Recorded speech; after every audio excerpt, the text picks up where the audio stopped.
All right, everybody, welcome back.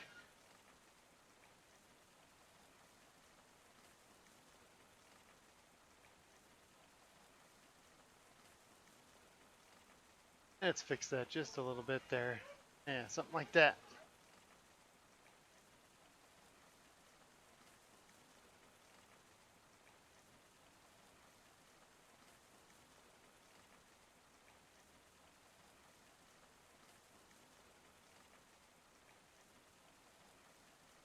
Get the kneeboard on here.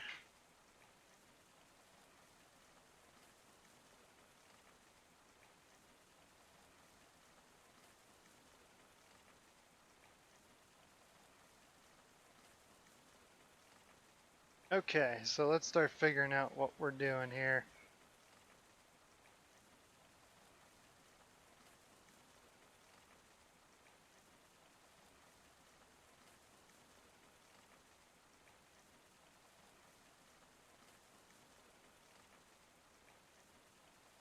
Now let's go find an airport at the location. Today's travel destination.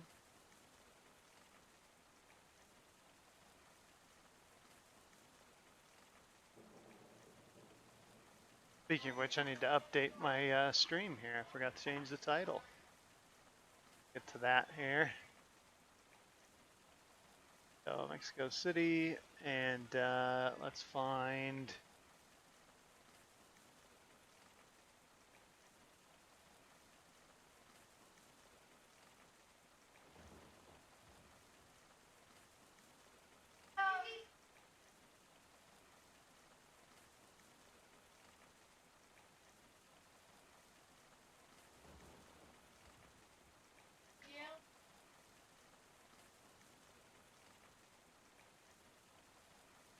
Let's find out what the ICAO code is for the airport. MMVA.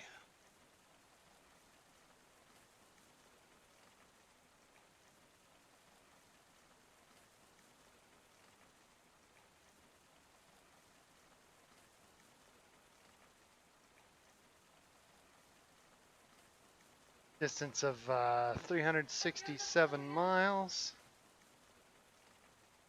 About an hour en route. Okay.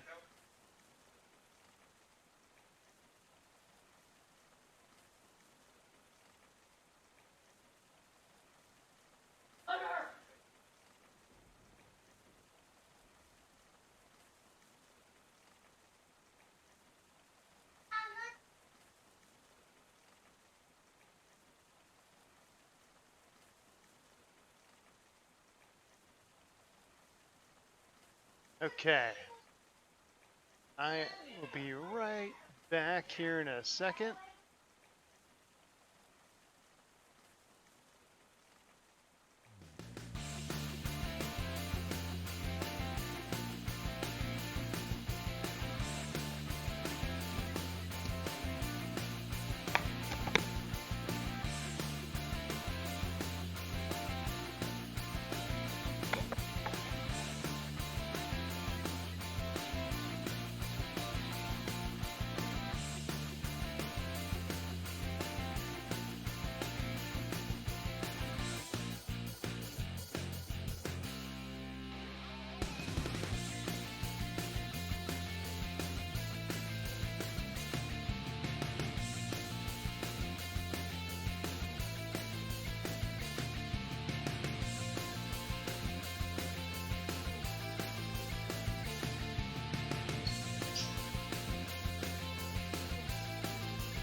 Okay, I'm back.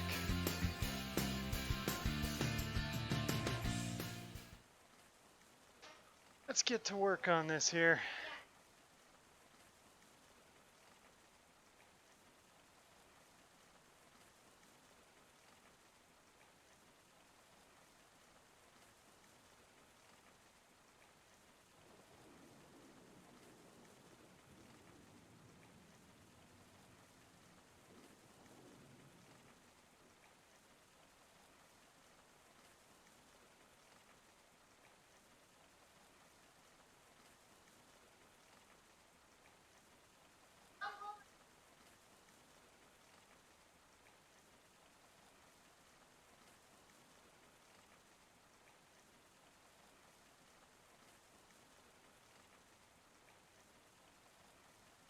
Come on.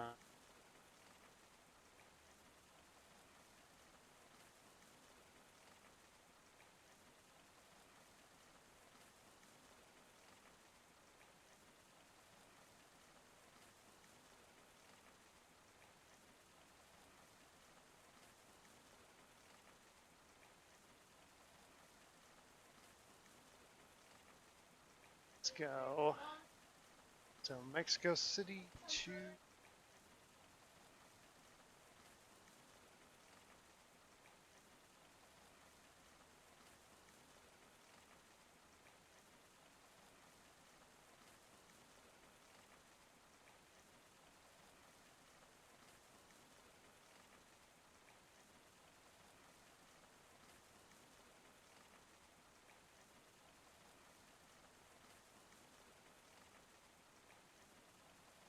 okay. Now we can get into the airplane here.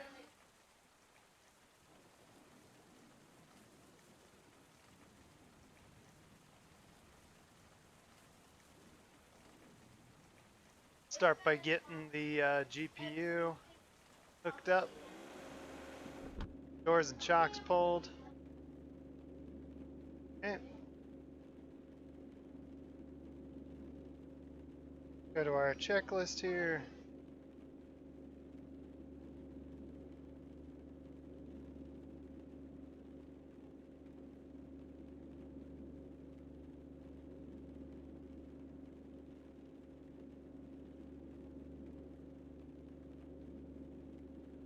Where are you?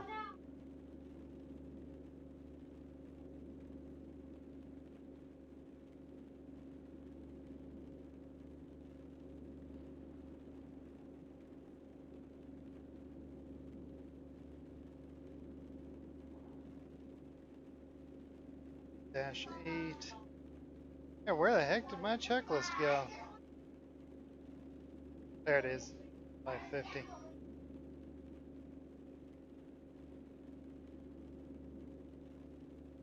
Okay. The GPU is connected, doors are closed. Oxygen control full on.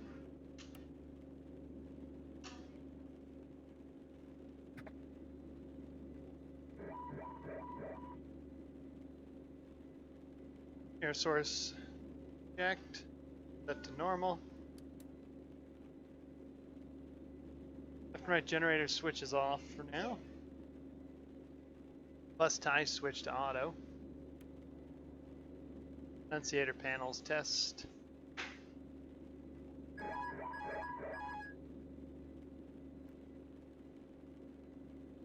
Okay. ELT switch armed.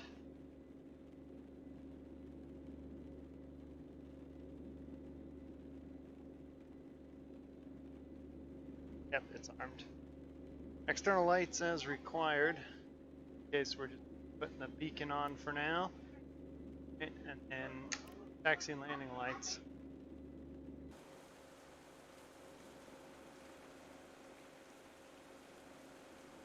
On and functioning.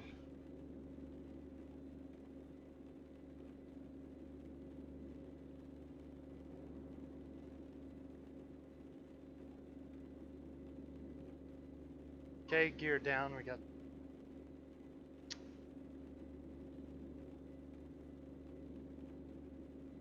I like it.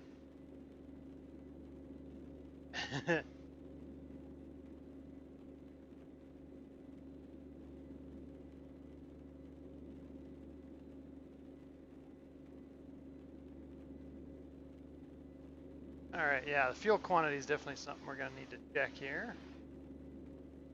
Last time we were back on fumes.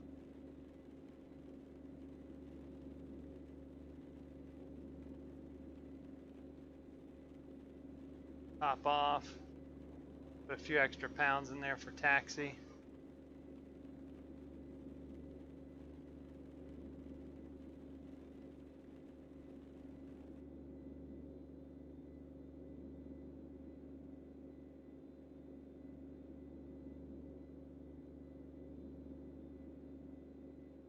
Okay.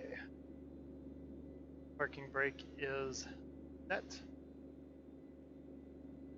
In case we don't need ATIS or clearance at the moment. So fix that. The altimeter set to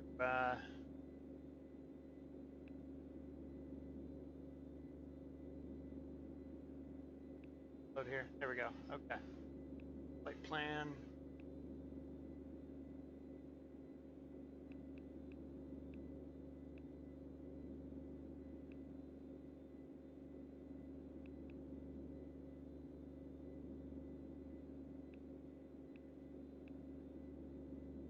Okay, another GPS direct course.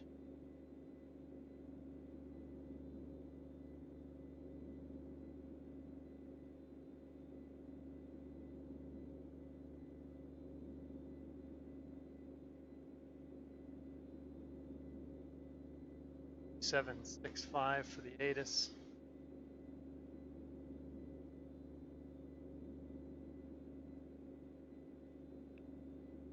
Licenciado Benito Juarez INTL Information India. 2000 Zulu weather. Wind 250 at 12, visibility 6.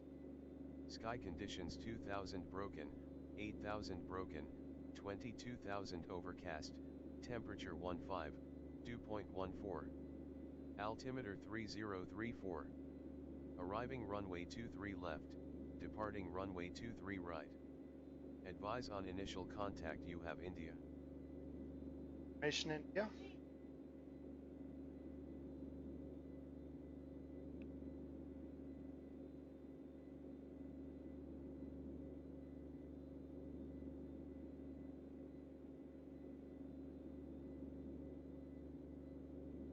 Okay, information in 3034 for the altimeter. Not much different than the other day when I flew here. Okay. Go over our starting engine checklist here. Okay, beacons on, throttles back to idle, starter battery switch on. Is on. Okay, and go right engine on start.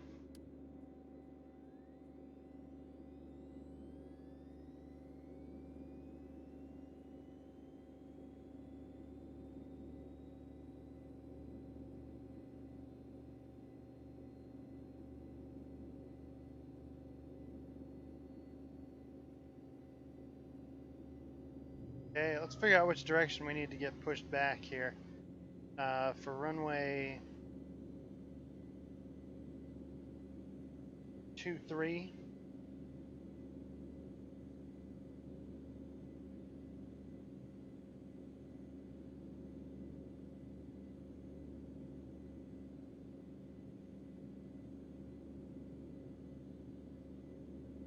Okay, so I need to get pushed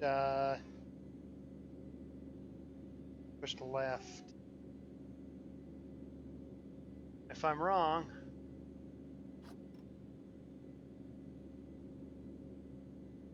Push cart on the way. there he is. Probably drove like a madman. Yep, look at that. He's about to knock out the pillars.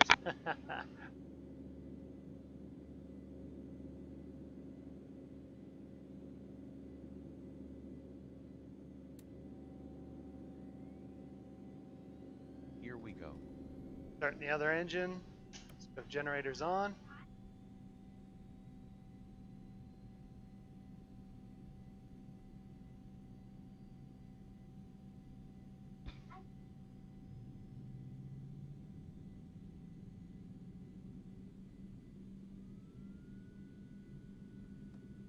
Okay, and obviously the connected because we're rolling back.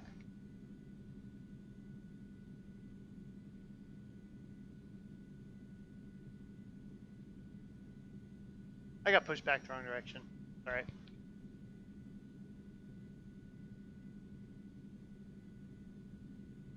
Okay, safe travels.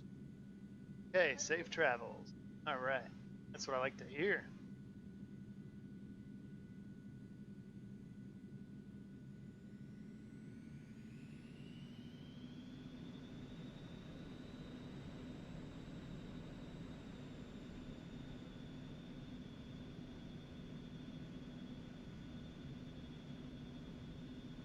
That thing's out there driving by itself. That's kind of dangerous.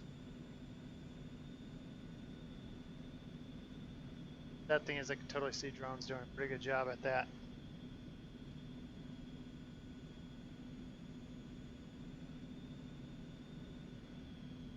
Okay, so we need to go down taxiway Echo.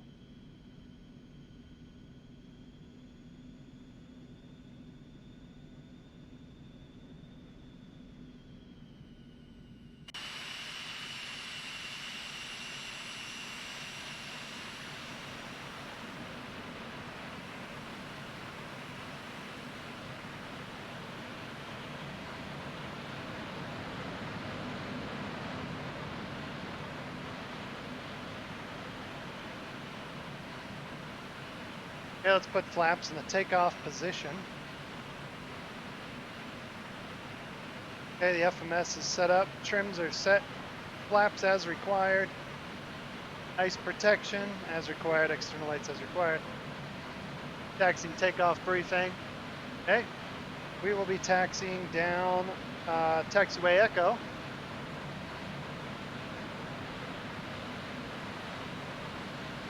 We'll continue to follow that to Delta and then to the end for runway 23 left.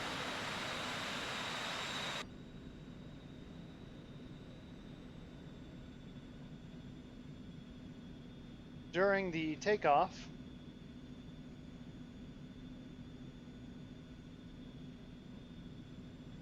okay, during the takeoff roll, if the engine should fail, runway remaining, we'll go ahead and stop the aircraft.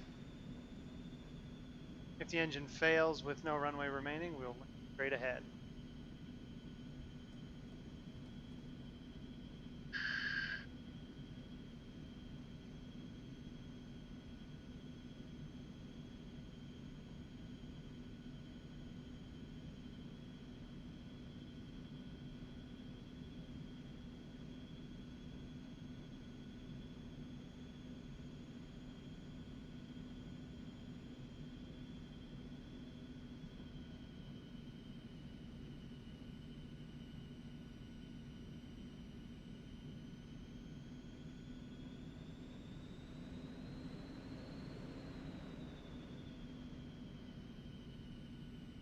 All right, so while I'm busy with that, let's flag an initial altitude here.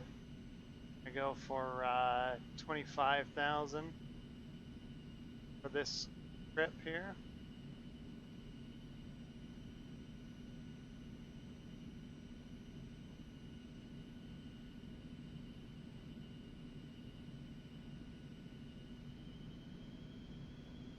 Okay. Airspeed we'll have flagged at 180 knots for now.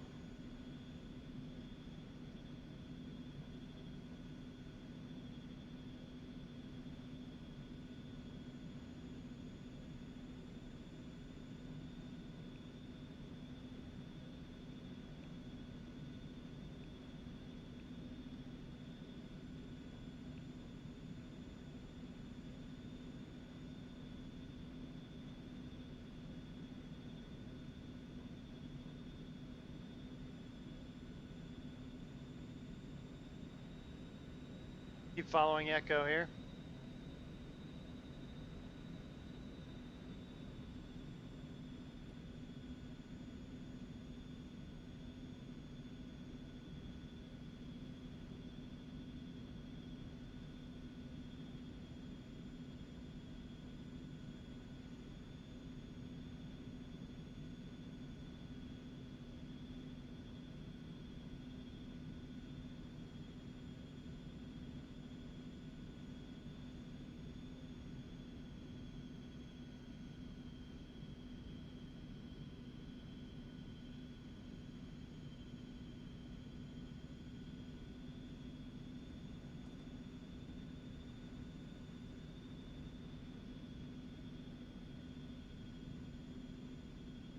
Hey, Darby, how's it going?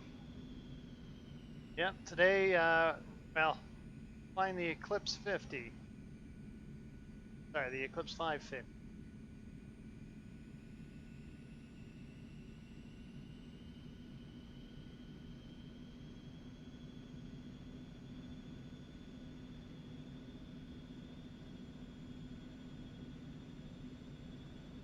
How you been, man? Been a while.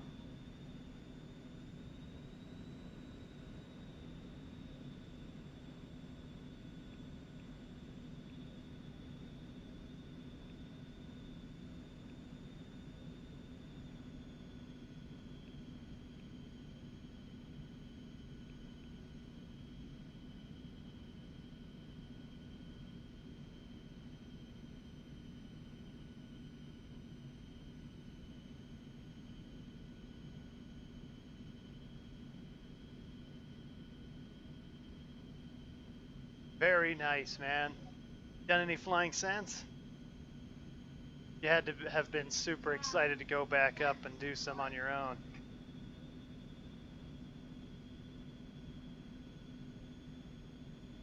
Just a steep back just a bit here. Go. Much better.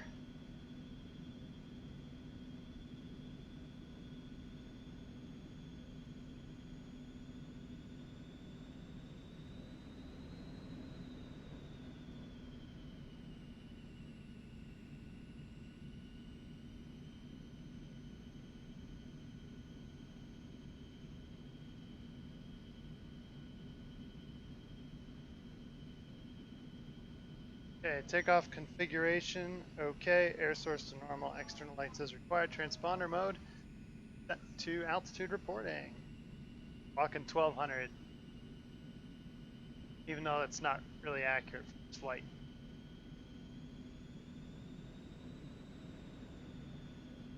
Ah, darn, gotta give the camera a break. With your dad and a buddy, that got you into it. Nice, man. I'm going to take a break until I can afford to buy a plane. Rent. Yeah, that's my problem.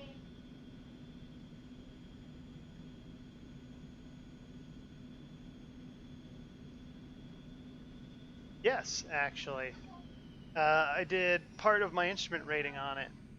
Just enough to satisfy the 10 hours of technically advanced aircraft time that I needed for the commercial. Because now they give you an option. You either do it in a complex airplane or a TAA. And I opted, because it's cheaper, to do it in the G1000. I gotta tell you, man, the G1000 is a sweet piece of equipment. Takes a lot of the work out of instrument flying. Alright, let's stop here for a second. Let's double check everything. We're gonna flag the runway heading 230. It'll let me here. Yeah, like that.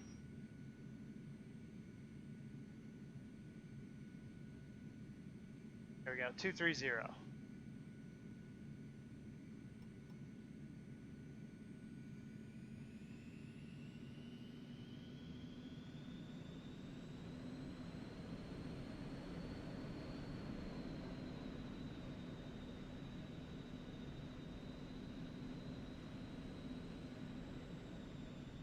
Yeah, so, you know, a complex airplane is going to be one with retractable landing gear and variable pitch propeller, that sort of stuff.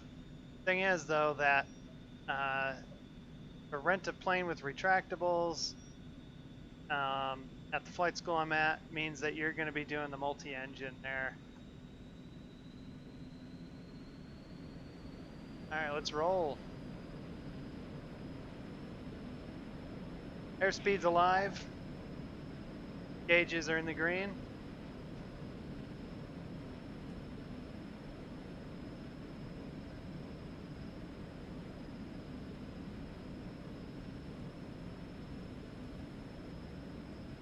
I can't wait to get away from this airport. It's really slowing down the sim here.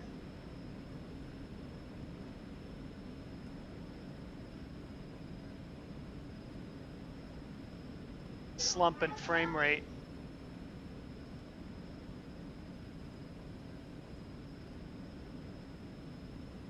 $70 knots.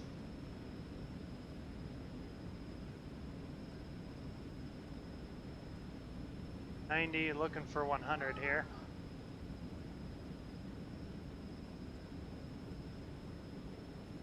Okay, 100 knots, rotate. Positive rate, gear up.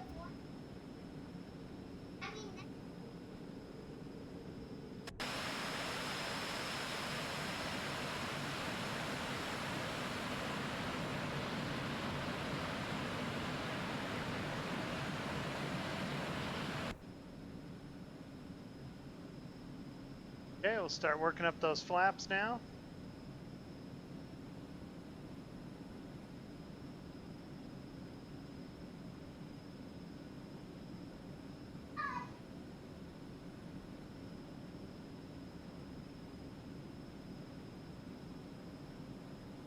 Okay, nav source selected as GPS.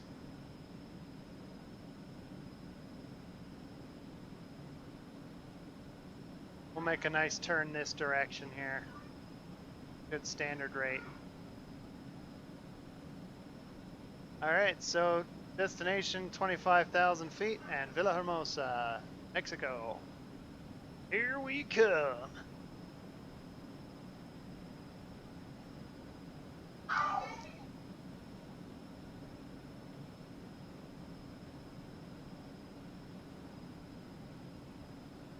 Put the nose down a touch.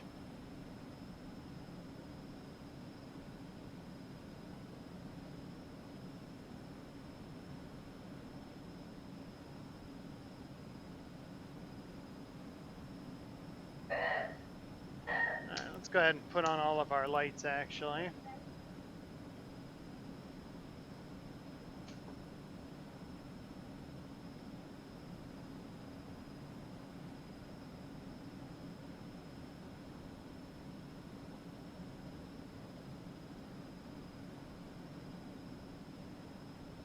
Okay, we're in IMC now. We'll just fly on instruments.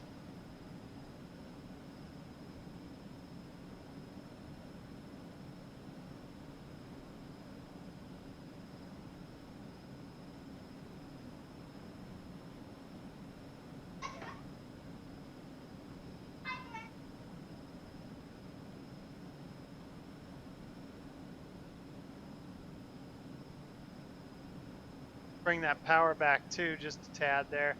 We've been at mill power for a while.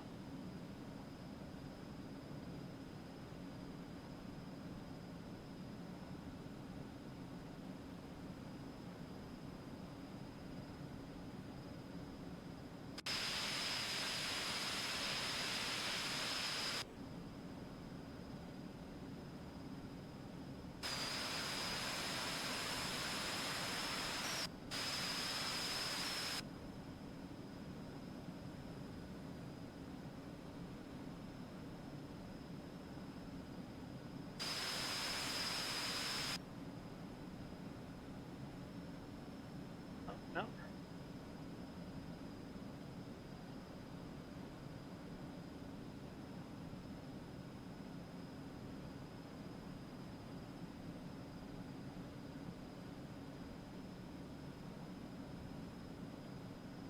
I think that was probably a half standard rate.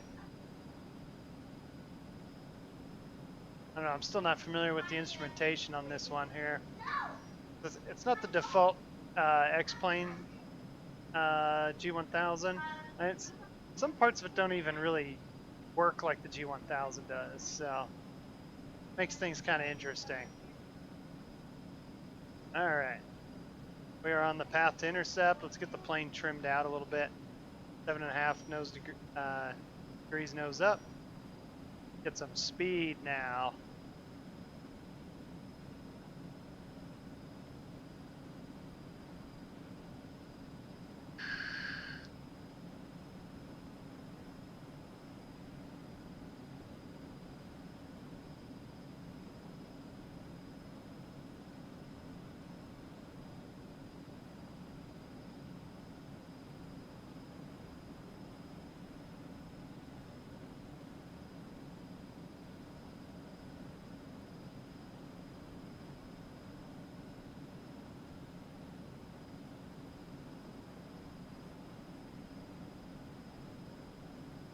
All right, now that we're airborne, we can put the yaw dampener on. Feed off the rudder pedals.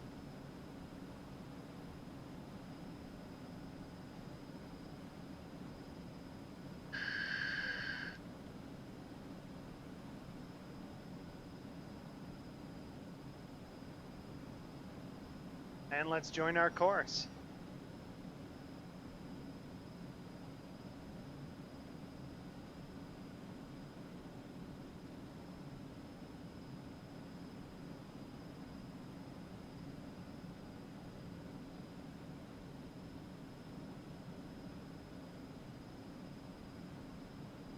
Not bad, look at that.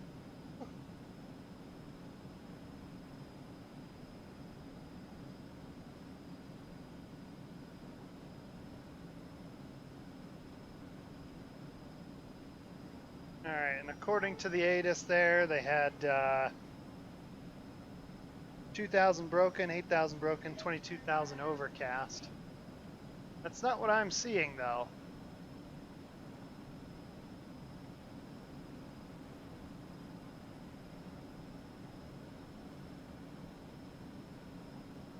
For the nose just a little bit there.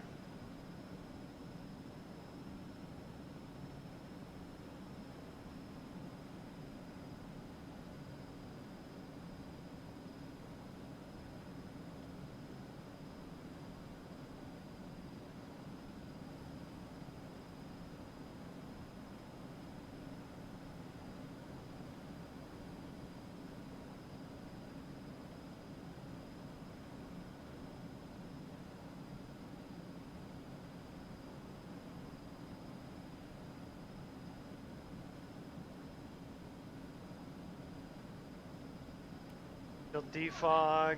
Yep, and we need icing protection on here.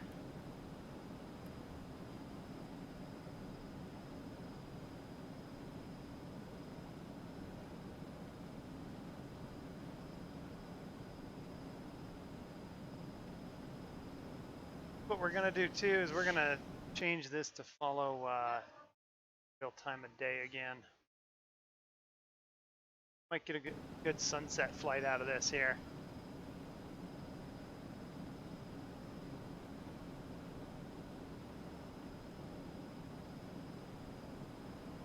Anyways, Darpy, if you're still on, that's really awesome that you're now officially a private pilot.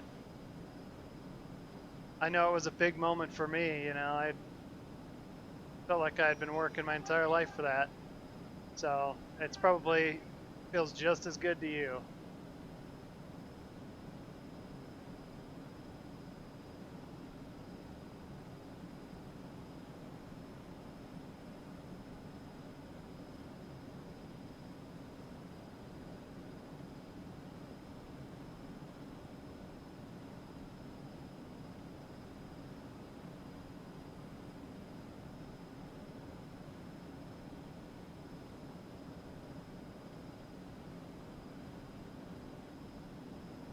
Trim some of that. Okay, there we go. Nice and stable now.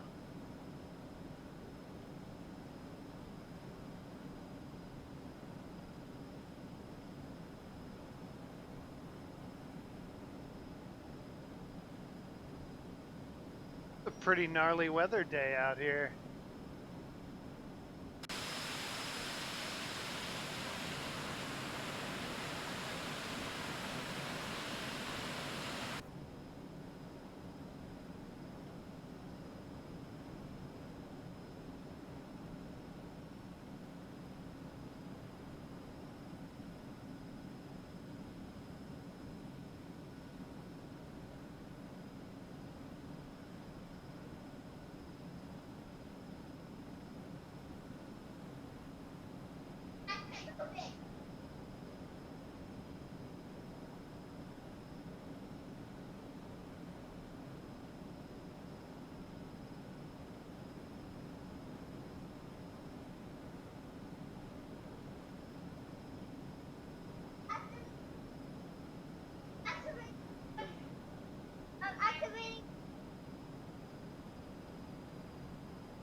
22,000 feet.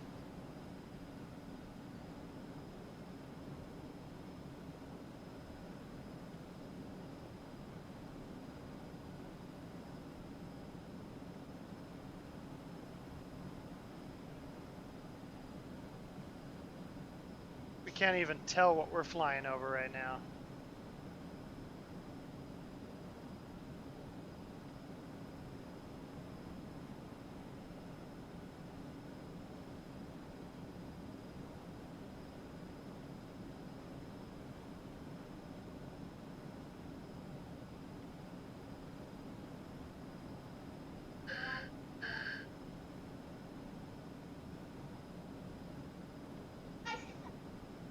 We're probably about to break through the clouds. I can kind of see over it, I think.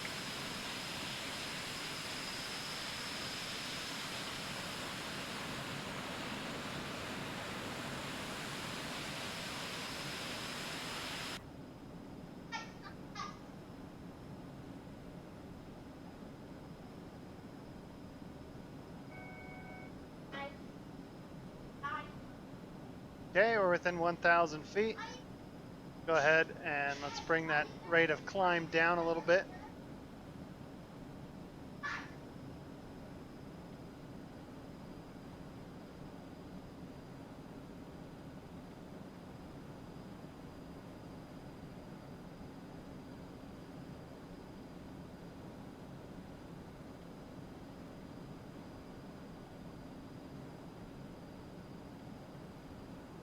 Bring in that wind correction angle just a little bit there.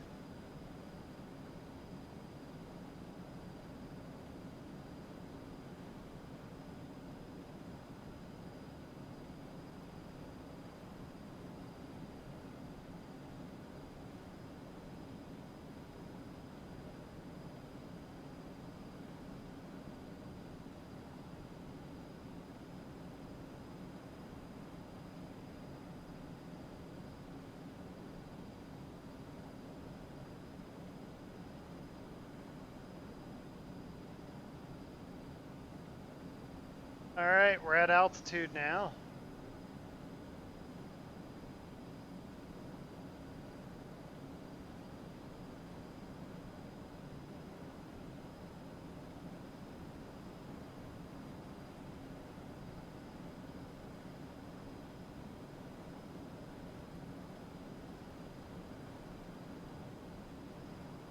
Go ahead and set the autopilot here.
Guess where I'm flying to? Mexico City. No, that was the last one. Villhermosa. You're actually gonna give my hometown a shout out. That's right. Yep. And it's still fun. All right, so now that we're comfortably airborne and at cruise here in IMC, no less, we can start talking about where we're headed to. We are flying to the town of Villhermosa, Mexico, in the state of Tabasco. Now, this is where my wife is from, so I wanted to add this to our itinerary specifically for that. Because if it wasn't for this town, I would not have ever met her.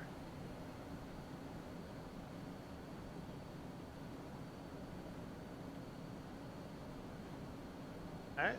It is colorfully named Villhermosa, which they refer to jokingly as the town of two lies. Because it's neither a villa nor is it pretty. So, yes, that's a thing.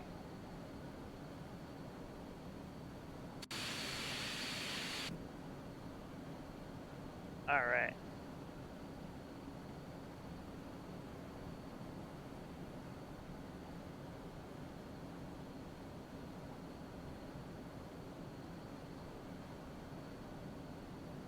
So while we're on our way there, let's find out some interesting stuff about it, shall we? Good old Google.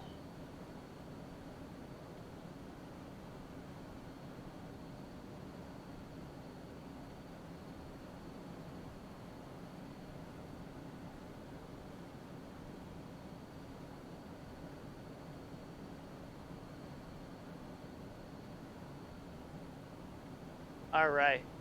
So the settlement of Villhermosa was founded in 1596,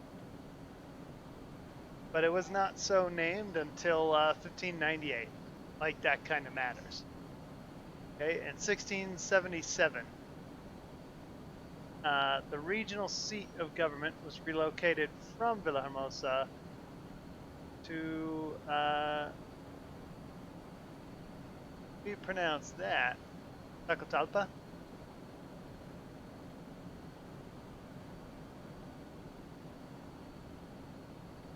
It is the state capital of Tabasco.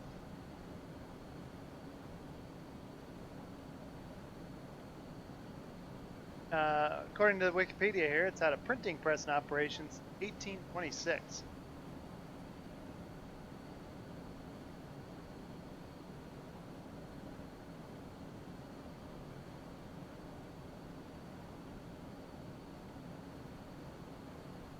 All right.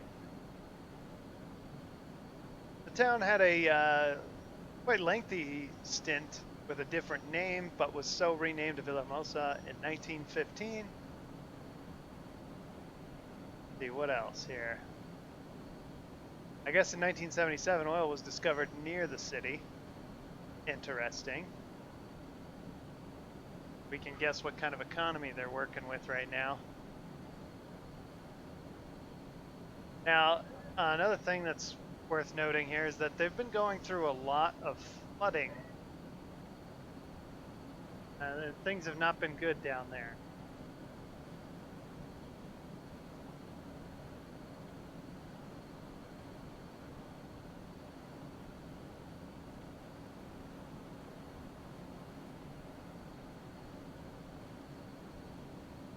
Now, there are, just like here in the US, there are different regions where things are different. No way around it, right? You have the South, you have the Midwest, the West, the East Coast, the Northeast, and people are different. They have slightly different customs and different foods of choice. Down there, seafood is really big because it's a very tropical area near the ocean, as you can see based on the chart here. It's also a very swampy region, so they get two places they're fishing from.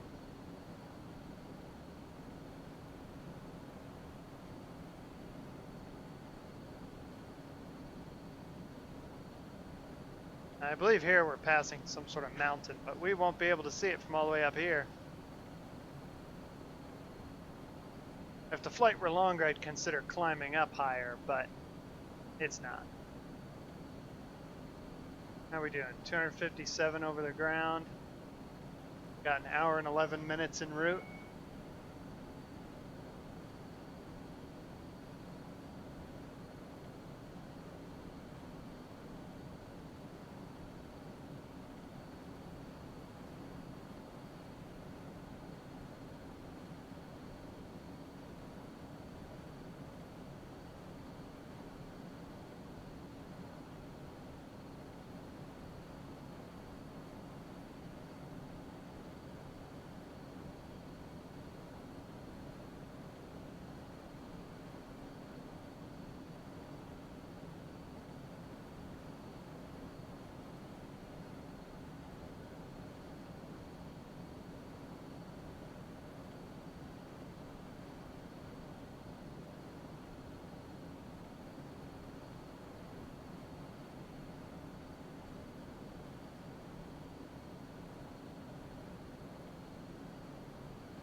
There, now it's on the right altitude.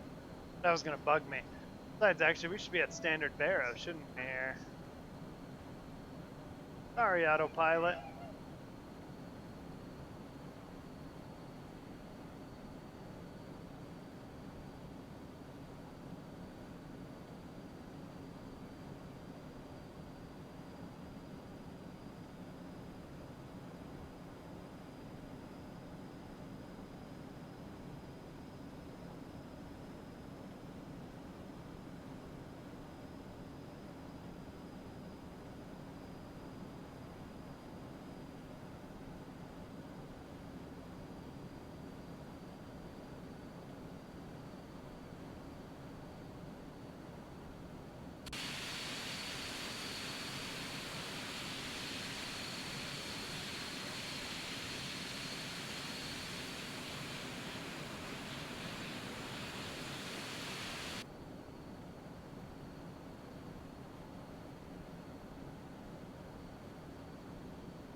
Let's see here.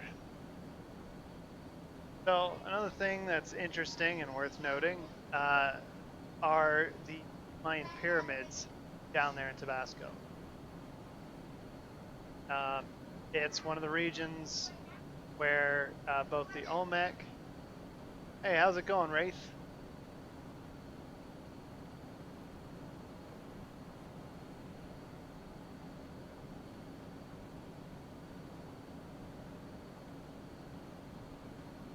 Let's go here. Oops, wrong browser.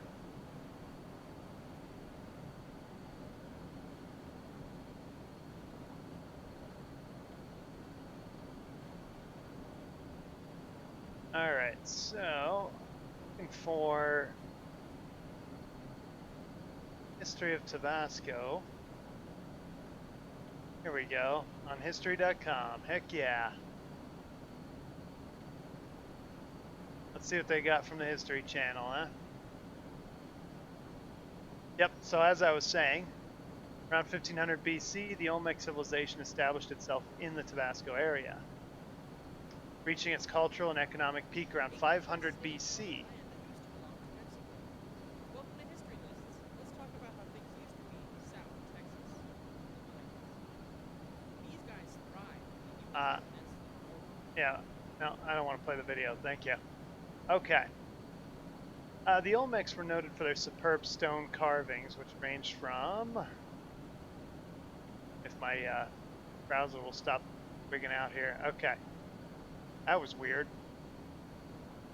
They don't want me to know.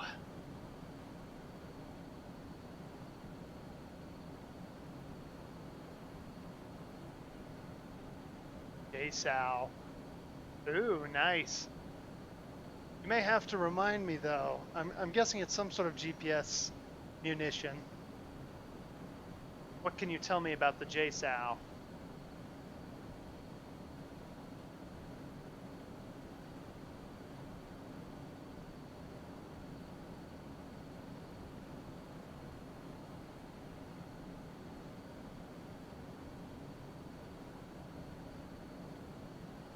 Alright, so where were we here? Okay, right. So the Olmecs were noted for their superb stone carvings, which ranged from small, finely. Wow, the History Channel's really got it with the ads here. Jeez. I try and read. Okay.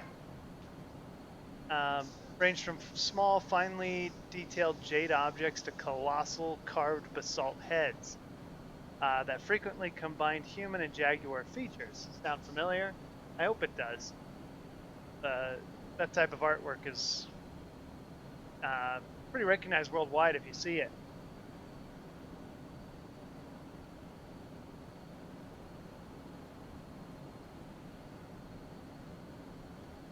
All right, that doesn't look good. Okay, I'm gonna disconnect the autopilot for a second here, and we're gonna climb.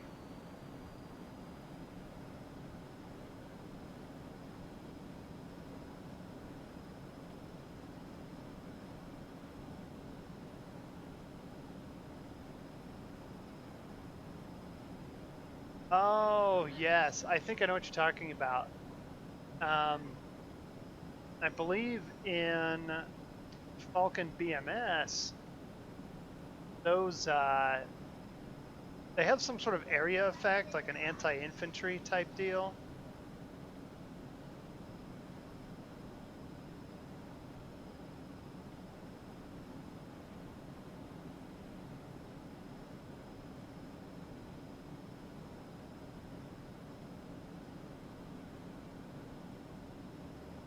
Okay, so the state was once the location of La Venta, the largest Olmec city, which contained 18,000 inhabitants. And its peak between 800 and 500 BC, between 100 and 1000 AD. The Mayans emerged as the dominant culture in the region, followed by the Toltecs in the 13th century, where Toltec means master builders, and evidence shows that they were brilliantly skilled architects and artists who smelted metals and created highly sophisticated stonework. Toltec's polytheistic religion seems to have centered on the god Quetzalcoatl. Featured ceremonies that included human sacrifice, sun worship, and a sacred ball game. Yes, I think we all remember that, at least from history. They're believed to have discovered poke, a fermented drink, and had considerable astronomical knowledge, as shown in their calendar cycle of 52 years and 260 days each.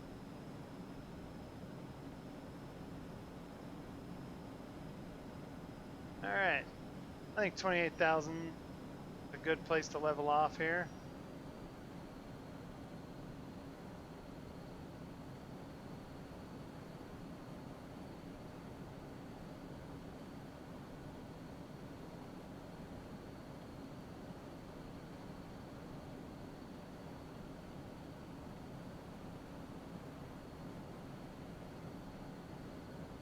'97. Ah, okay. Similar to the CBU-87. Gotcha.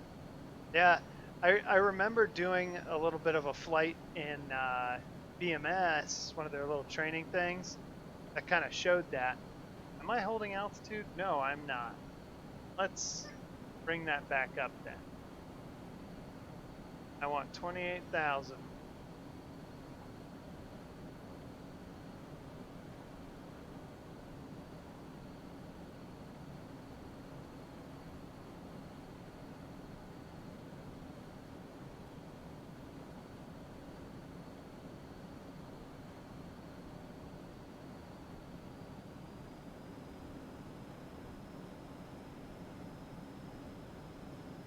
There we go. Now it's climbing.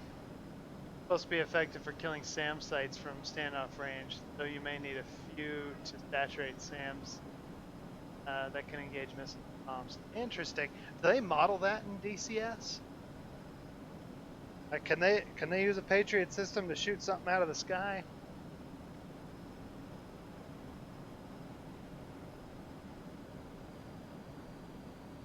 Alright, let's put the auto throttles back on now. I think we're okay. Now we're above the weather. Hooray!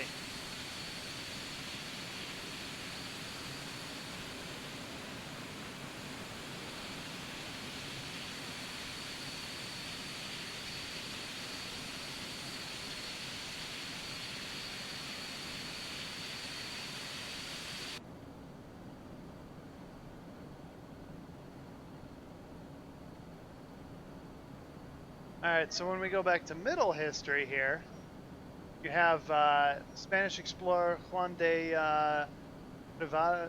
I'm going to butcher his last name, but anyways, this gentleman had a 5-ship expedition to the Caribbean, was the first to reach the Tabasco territory in 1518. Soon after, the Spaniards made contact with the Chonatales natives, who gave them utensils made of gold, gifts motivated the Spaniards to explore the territory in search of gold mines.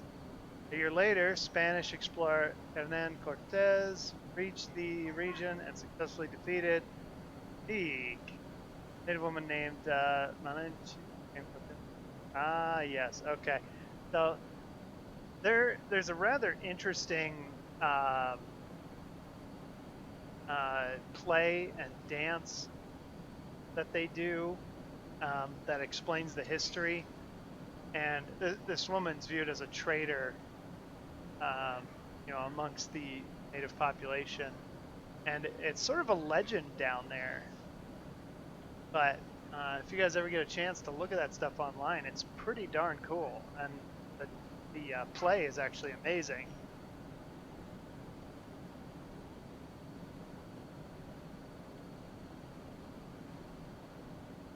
Six plus harms to suppress an SA-10. No way. Oh man.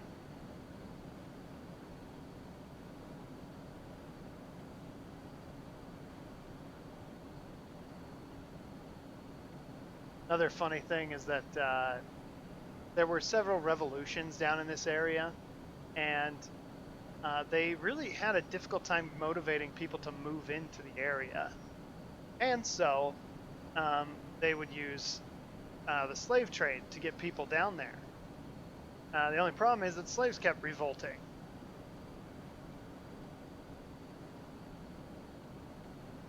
So it took them a very long time before they fully settled into the land.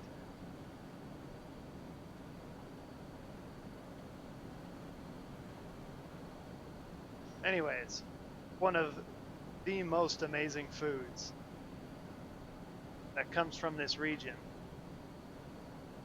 Let's see if I can find it. I'll explain it to you.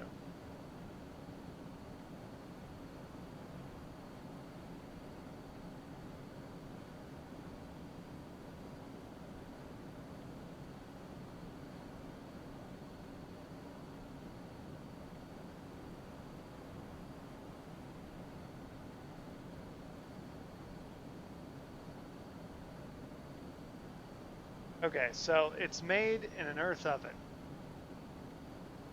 Well, I shouldn't say an earth oven, but it's heated, buried underneath the ground, and cooked like that. It's pork. It cooks very slowly. It's very tender, very juicy. It is known as cochinita de pibil. It's amazing. Very, very good food.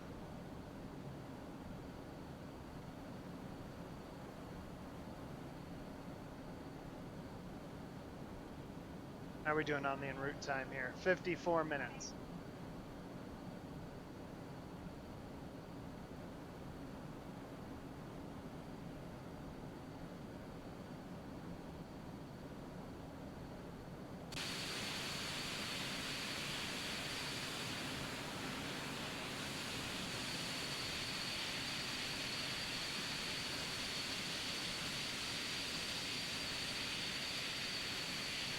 Oh, that's nice. I'm taking a screenshot.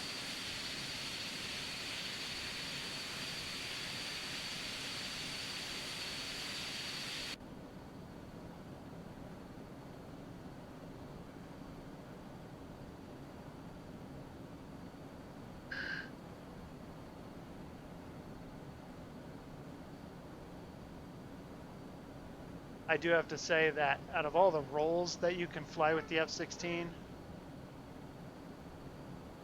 Seed and Cap are my favorite.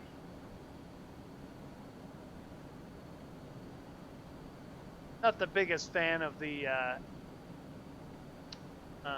bombing runs and stuff like that. It's rather hairy sometimes. But when it comes to shooting down SAMs or other aircraft, that's a good time for me. That's why when I was part of a virtual fighter wing way back, they basically, after they have you do a check ride, they ask you to pick which one you want to do. And there was air to ground, air superiority, and wild weasel. and I chose air superiority.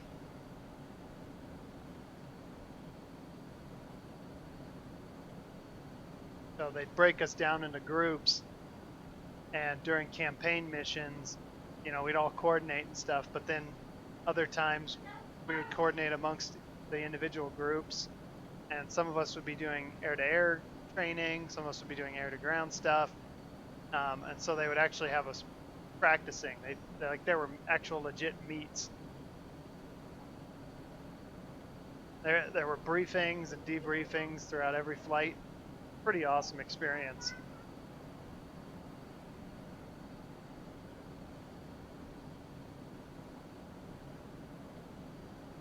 Honestly, I wish I could set up something like that again. Might ultimately be one of my goals.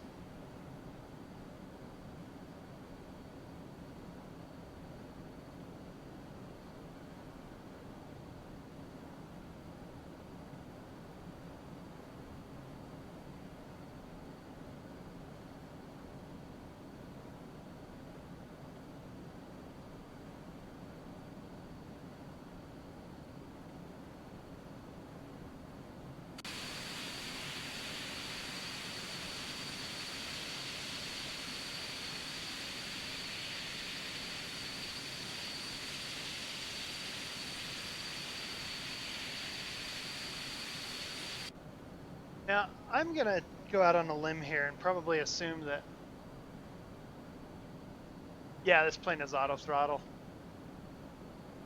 Yep, so I have it set for 180 knots.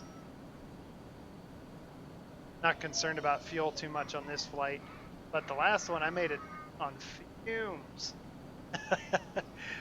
I flew all the way from El Paso to Mexico City, climbed up as high as I could, and no, there's no FMS.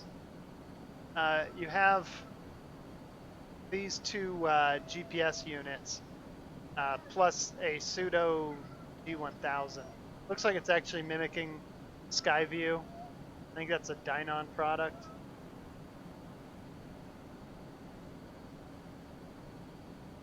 Yeah, I kind of like this Eclipse 550. It's a good airplane.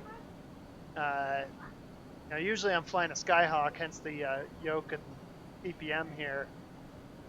But I needed something faster for the Around the World series, so we went with the Eclipse 50.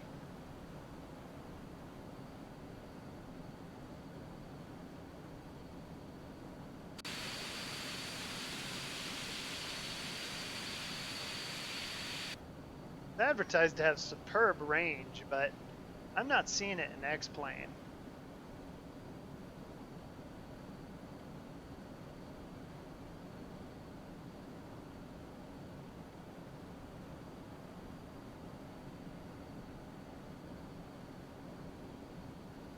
Hey man, nah, don't worry about it.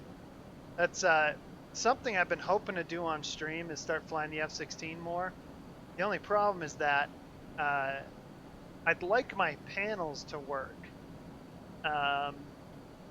And I haven't had too much time to practice with the F-16 yet.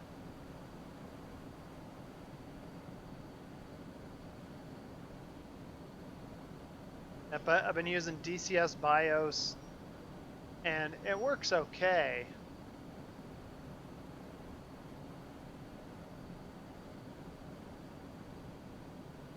Embraer, is that right? Phenom 300. I did not know that. I mean, the auto throttle is kind of a nice luxury, but I can fly instruments by hand, and so this airplane's got a good combination of stick and rudder and a decent autopilot.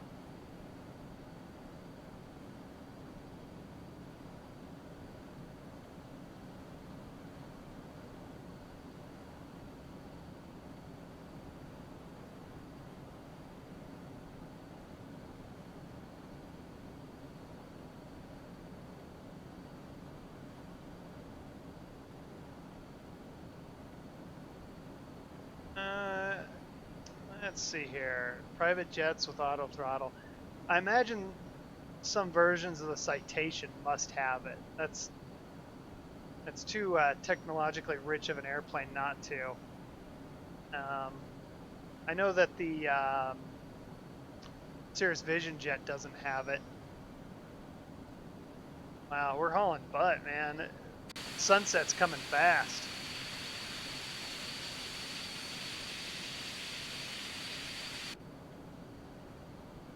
It's alright, it's with this weather the way it is, it's not like we're gonna be able to see anything. Of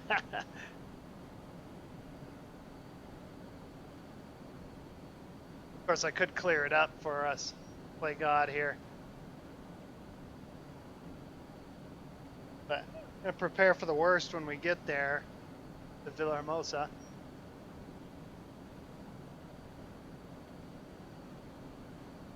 See if I can get some plates for the airport.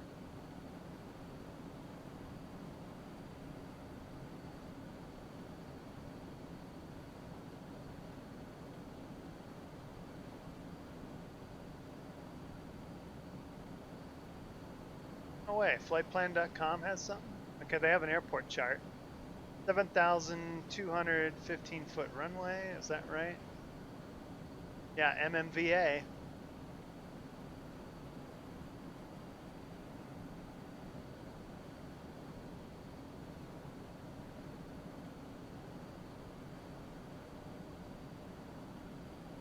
Let's just, we'll type it in like that, MMVA.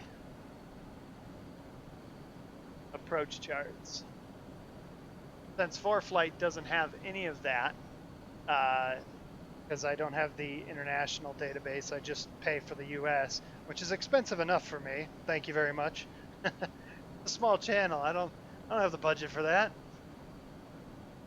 Gonna renew it here soon. In the middle of a Viper DCS liberation campaign if you want to join for a flight or two.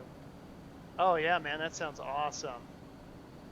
Modern USAF versus Insurgent Force, so it's pretty stupid easy with no real threat unless you do something stupid. Yeah, yeah. Man,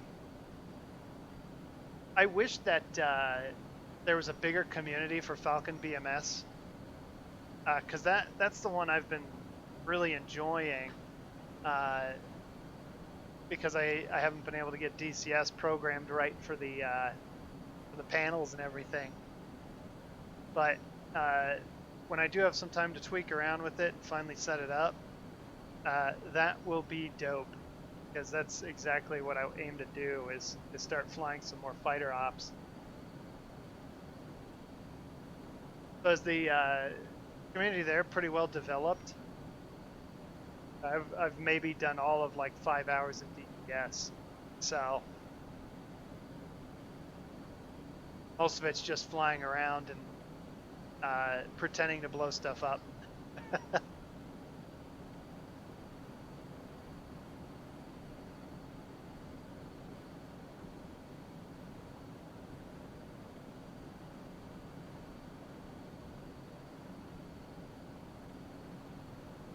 I apologize. I'm using a new DSLR setup for the camera, webcam. Only problem is that mine, when it overheats, it'll turn off, and it expects you to wait for it to cool before you turn it back on, which is less than satisfying, but yeah, that's what I'm working with now, and I like the clarity that it comes out of it versus my iPhone, which I used to use.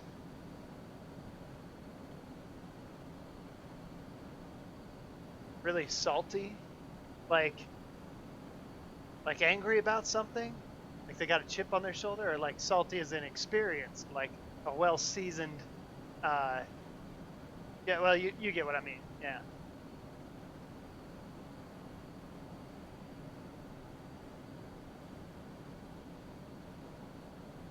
Huh. So Reddit, huh?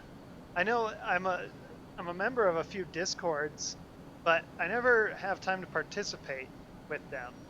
Hopefully that'll change soon here, though. Well, sunset is coming fast at 273 knots ground speed. Let's see if we can't get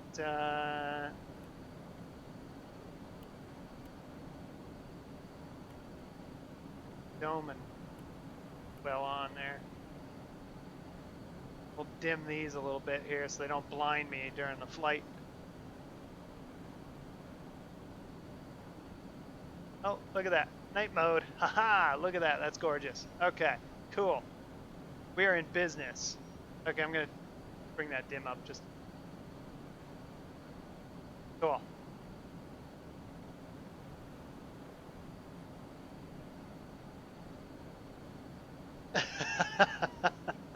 Semi-toxic castles. Okay, good to know.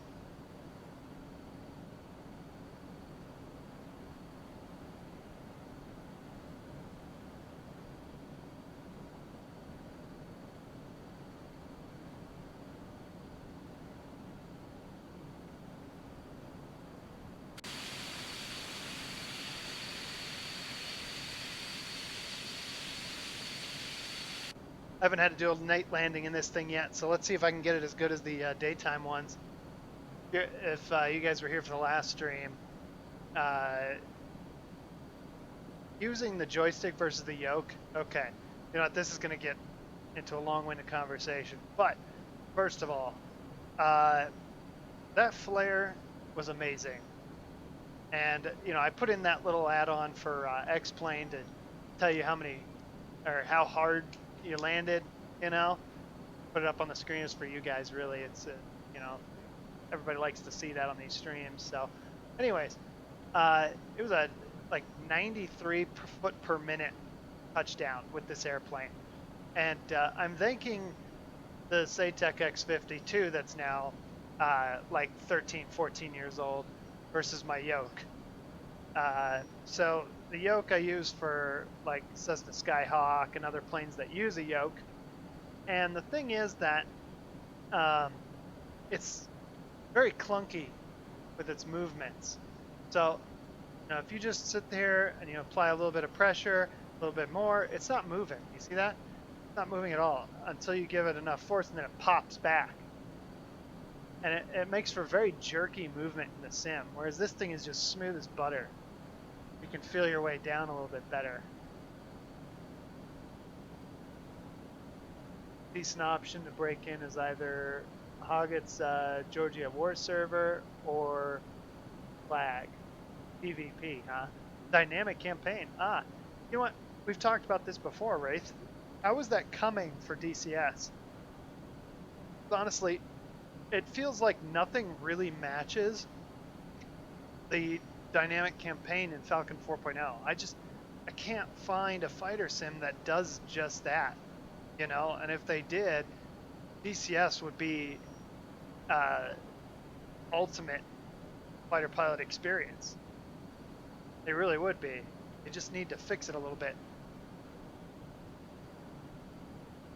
Which, you know, it's funny actually. I was looking at an article the other day and realized, and I don't know why this didn't occur to me sooner, but DCS is built off of lock-on modern air combat from, you know, like a decade ago. I had a copy of that, but my computer was never good enough to run it. And by the time I did have a computer good enough for it, the world had changed. Microsoft no longer had Flight Simulator X, and, well, I took like a 6-year hiatus from flying, so.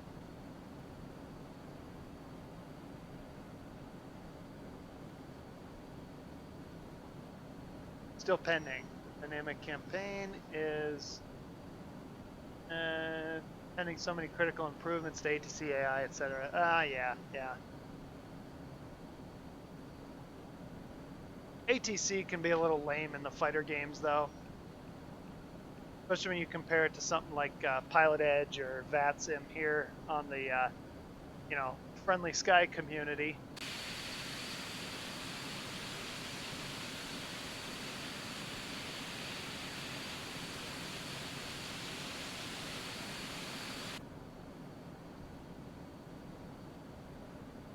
Vulkan API implementation. Good. I can't tell you what a dramatic improvement Vulkan was for X-Plane.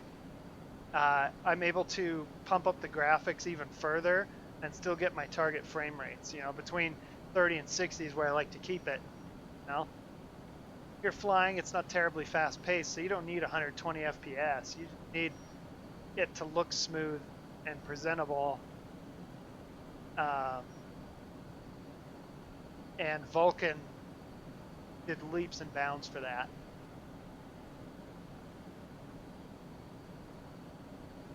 Yeah, yeah. I'm glad somebody agrees with me about Falcon 4. A lot of people don't know what they're missing with the new, with the new community of people. I mean, flight simming has exploded since the new flight sim from Microsoft came out, and I guarantee you there are a lot of people who missed out on a lot of great sims. Honestly, maybe an unpopular opinion, but I still find X-Plane the better of the two sims. I have Flight Sim 2020 on my computer. It takes up an enormous amount of space on my hard drive. Well, so does X-Plane because I got ortho scenery, but it seems too resource hungry and it's difficult to work with. That and the TPM doesn't work. So I'm a picky simmer because I want my peripherals to work. I built this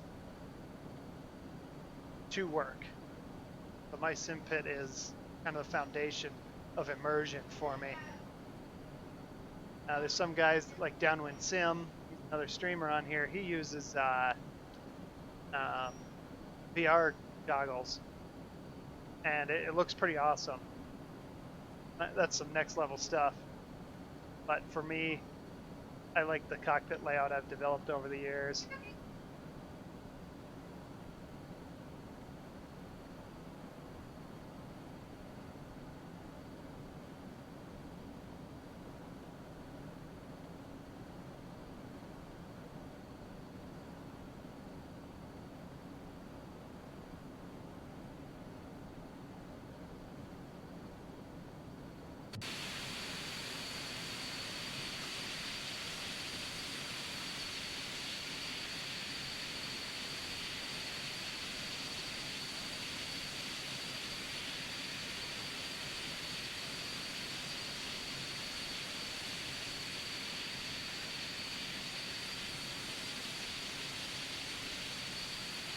Are creepy, lifeless pilots. A close-up for all of my viewers.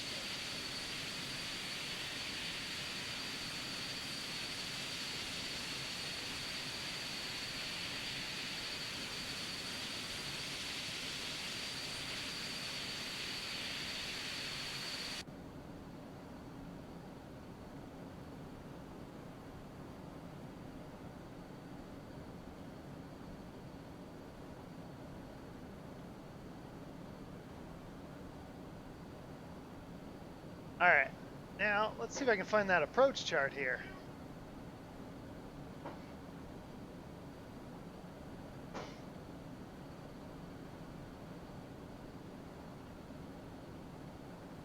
Otherwise, we could have some interesting flying ahead of us if I can't find an ILS.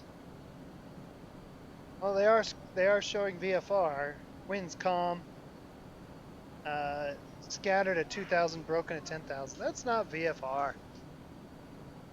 No, yeah, it is. Yeah, scattered. Sorry, I thought it said broken for a second. I misread.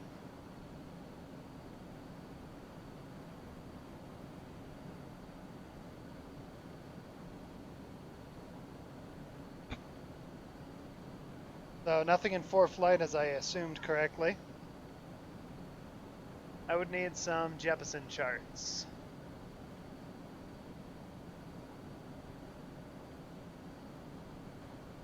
Instrument procedures are only available for airports in several countries, with more being added all the time. Okay, blah, blah, blah. They have a VOR DME on site.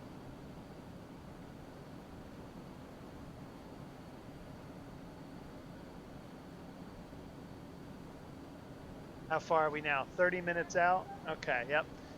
This is where the in-range checklist comes in handy, because now it's time to start thinking about this stuff. Let's see if at least they give me. Yes, they do. Okay, so nav1 116.7. I'm going to go ahead and put that in here.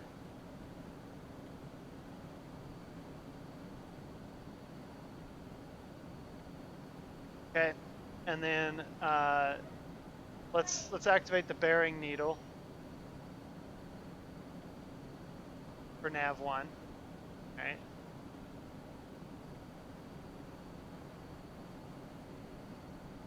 And bearing 2 I'm going to remove because we don't need it right now.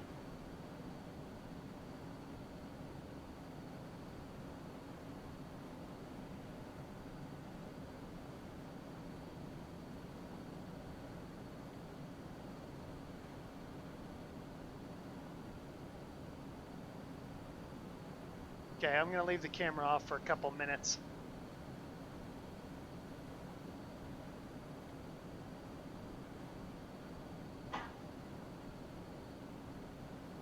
BMS ever adds VR implementation. Yeah, who knows if that's going to be a thing. I mean, it's such a small community and such a small community of developers. I just don't think they have it in them right now to really go after it. It'd be awesome if they did, though. I've got my track IR, but the clips break so easy, and I haven't been able to use it because I haven't gotten a new clip for it. VOR DME runway 8 in Villhermosa. Holy camole.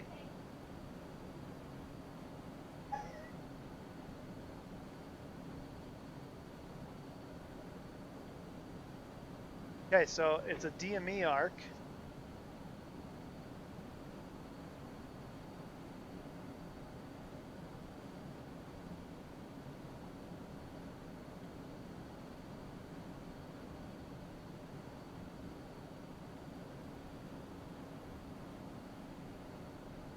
That's runway 8. So we've got a 10 DME arc, turn in, heading of 081. We might be able to fly this approach. I like to think we could. 1,800 is the first step down fix.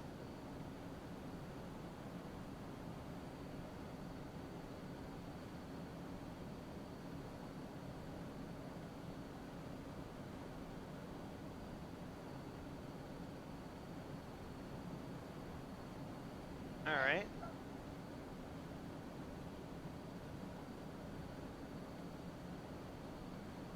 All right, so we would need a descent of 640 feet a minute. Like so.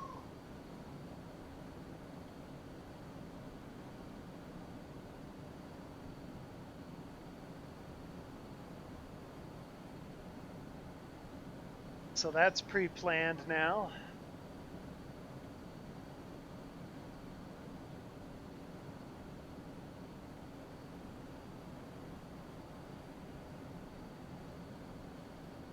.7 for the tower. Let's see about getting some details about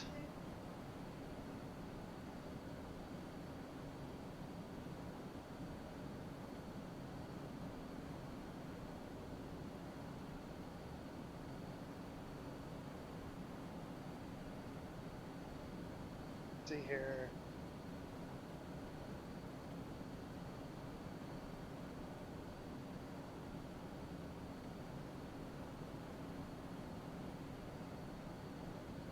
Here we go.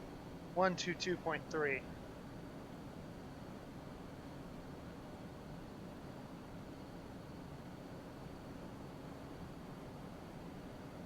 Actually, I need that on COM 2 here.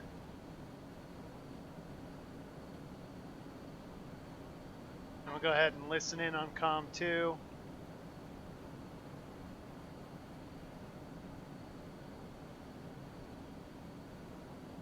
.9 is for their center or approach.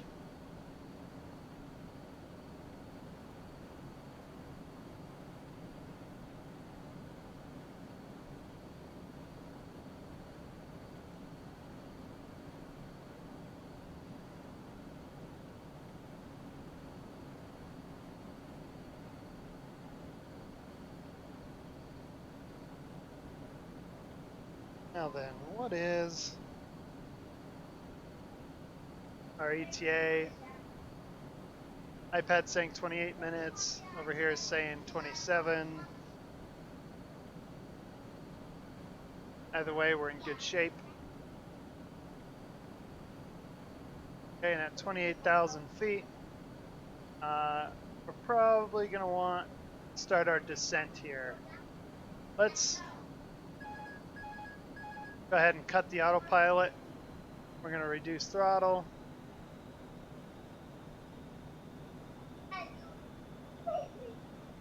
We'll start 1,000 foot per minute.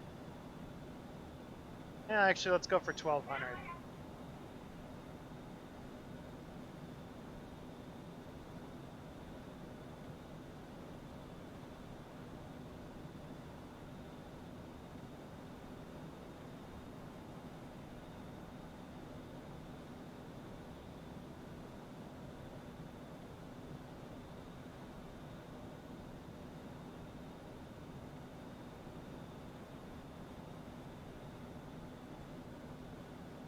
Gotta turn the camera back on now.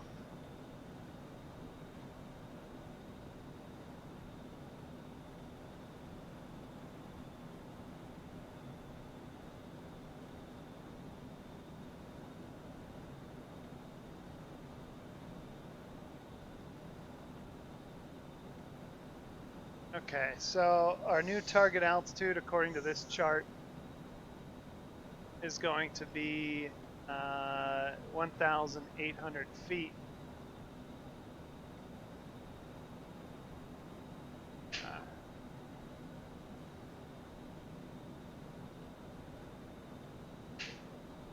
Let's bring her down.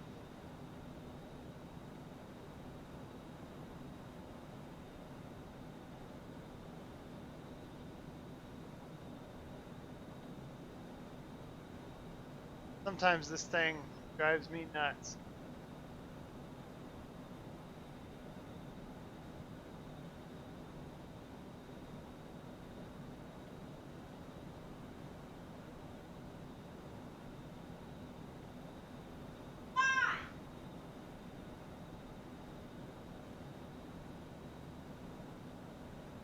Look at that.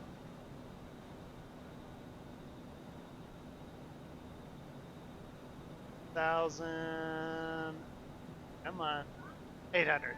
There we go. So we've got our next altitude flagged. We're just going to keep our rate of descent down.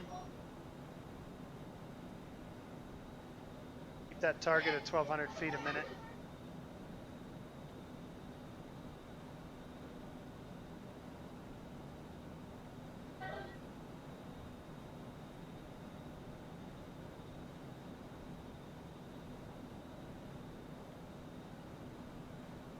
All right, and we are over the ocean, so things might get a little trippy.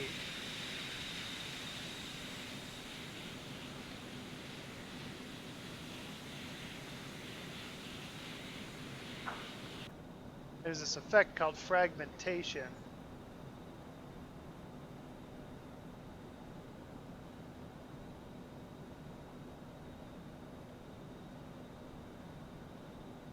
Anyways, fragmentation is where you have really, really calm waters and the starlight reflects off the ground. And I'm assuming that's what we're seeing here.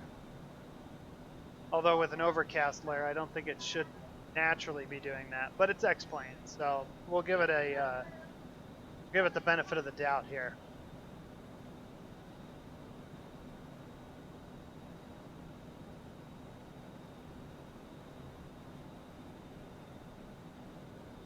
Okay, so look at our descent checklist here. Landing data has not been received yet. Okay, windshield defog is on. Icing protection as required. We still have that on. The altimeter is set. Now it's still set on 29902. Not sure what transition altitude is down here in Mexico, but we'll be using 18,000 for the procedural practice in the US.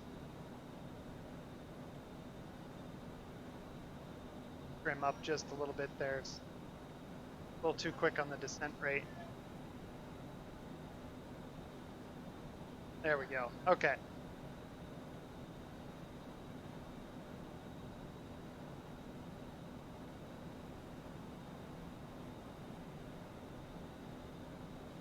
All right. Once we're below 10,000, we'll put on the taxi and landing lights.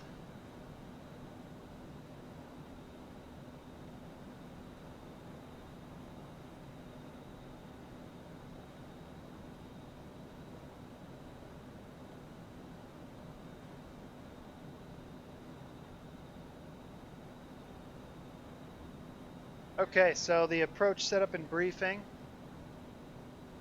Let's get that out of the way too here. Out on this plate.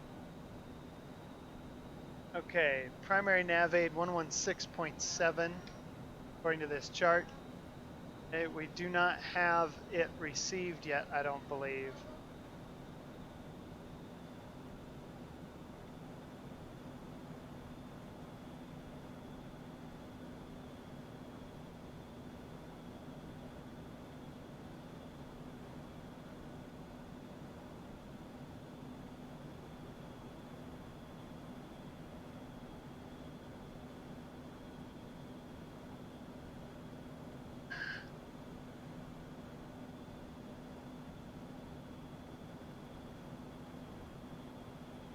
All right, what else are we looking at here?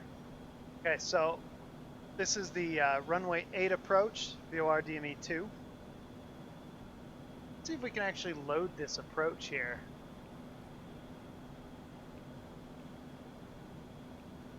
Here, load arrival, runway 8, VOR 2, none, none. And yeah, what? We've got Delta 12, whatever that is, for an approach fix.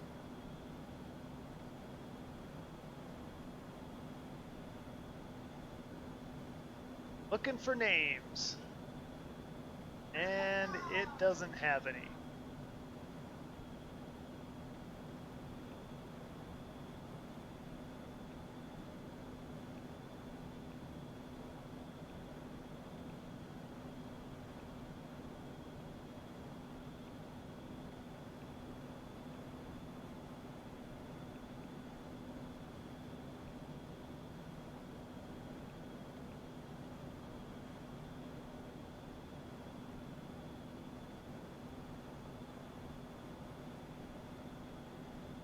All right, it does look like the bearing pointer's working now.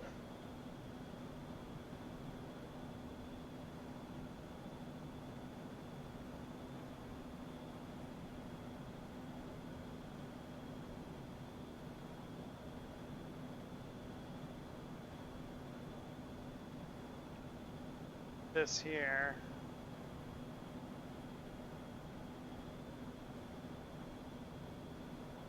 FF08.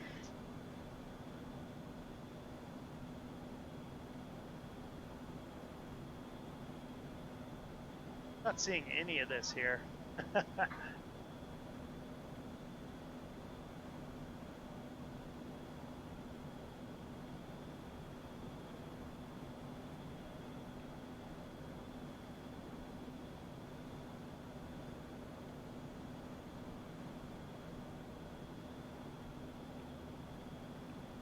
Hit direct to this.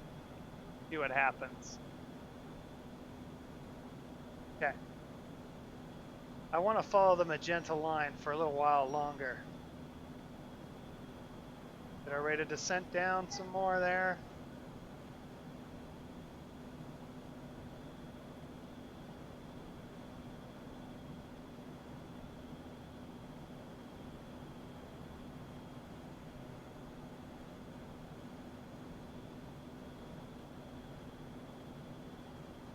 Okay, we're going below 18,000.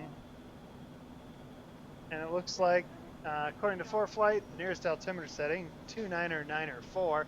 Go ahead and put that in, shall we?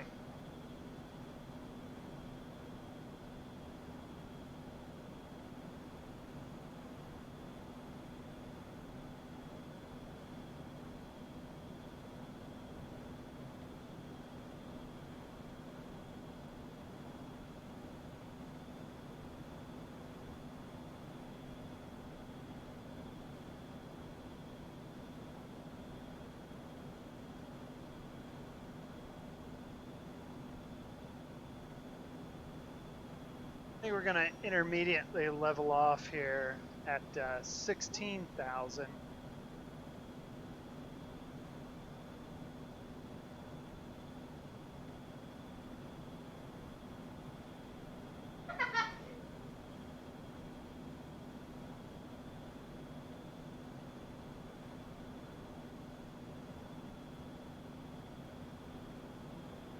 Yep, there's our fix. Good, good.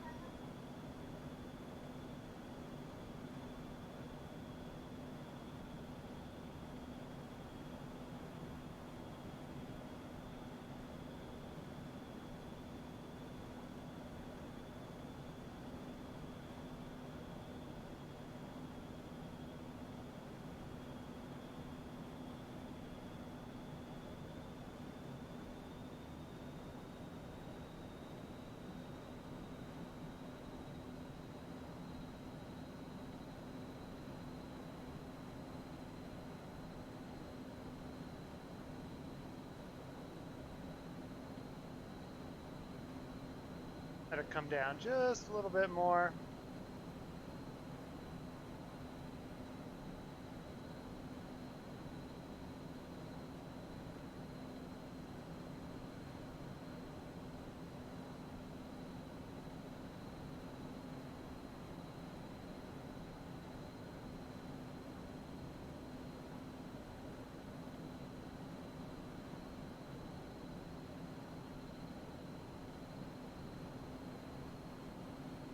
Hand flying at this altitude. I want to close in the gap just a little bit here.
Still no ATIS.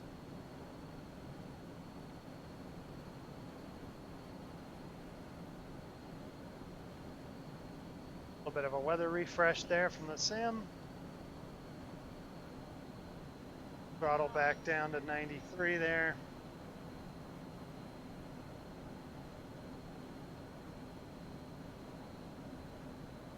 And let's actually take advantage of some of the automation and let it run the engines there.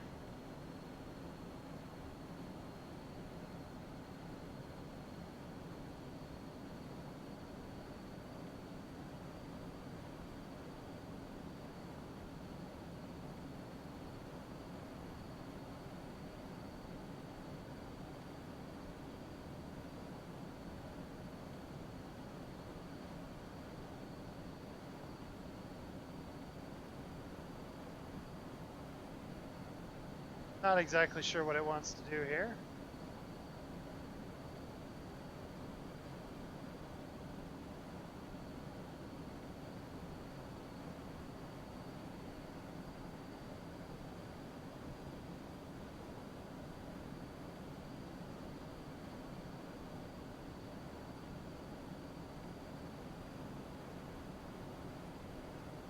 I assume it's not doing anything.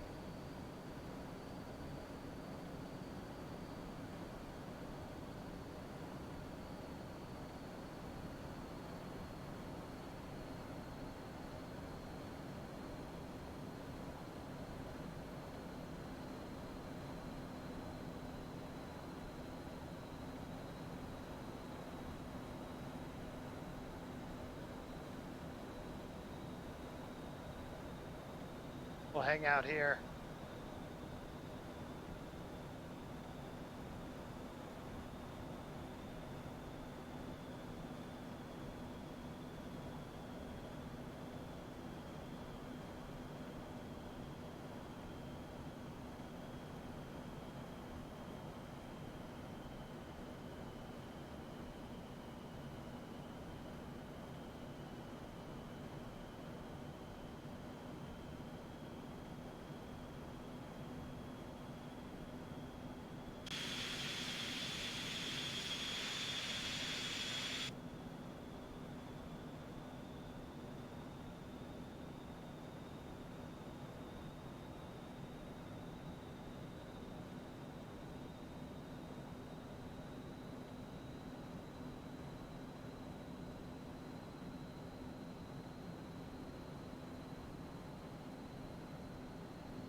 Okay, we're at 15 minutes.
All right, now the question is going to be, does this thing do DME?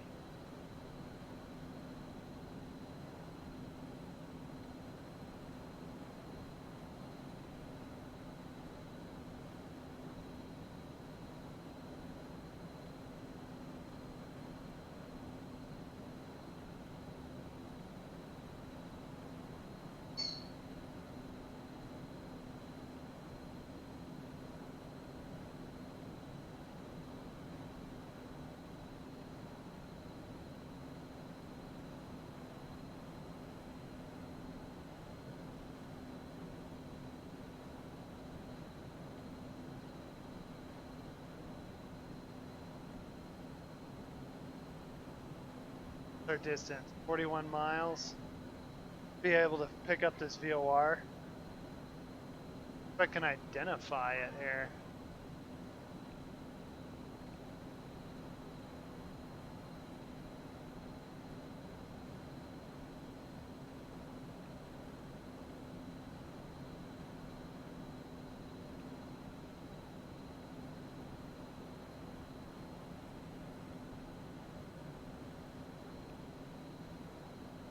disconnected.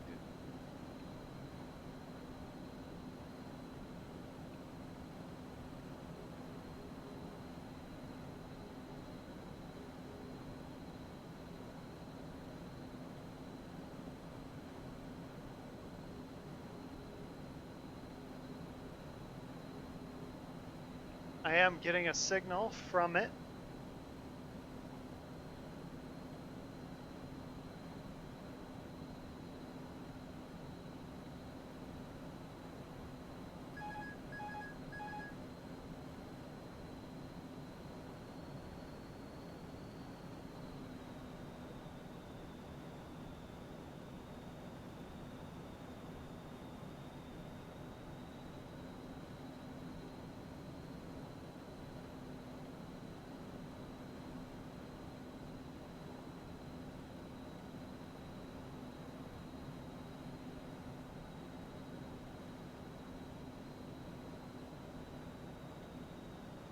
Okay, let's start our step down here. So we actually need 2,000 feet as our initial altitude for the first fix.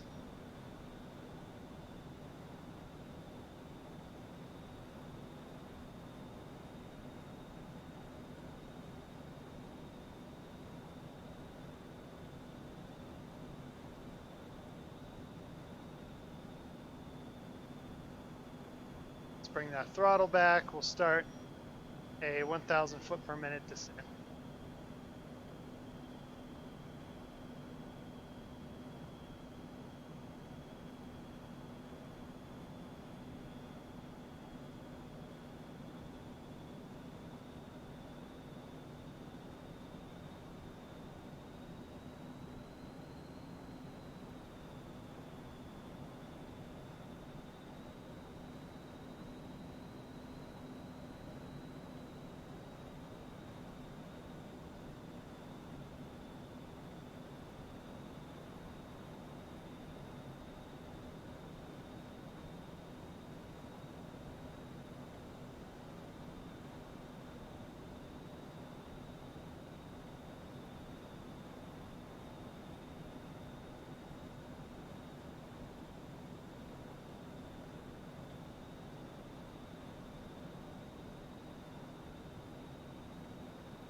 And we're just going to use the flight director to help guide us down here.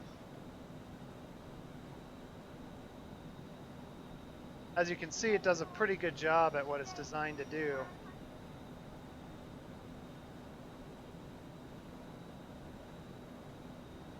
Just nuzzle up your attitude indicator up against it, and it'll help you fly approaches and such.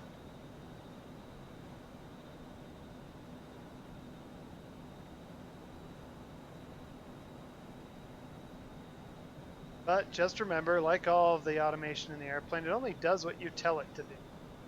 I've told it to guide me on a 600 foot per minute descent, mainly because of the approach, the final approach profile. It's going to need it. We're going to fly the approach at 120 knots.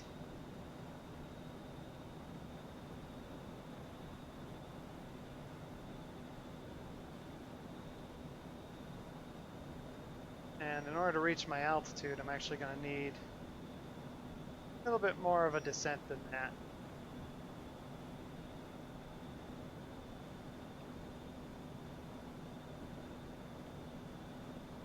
Not that much. Jeez. There we go. Right there. Back off the throttle just a little bit. Keep that target speed to 180.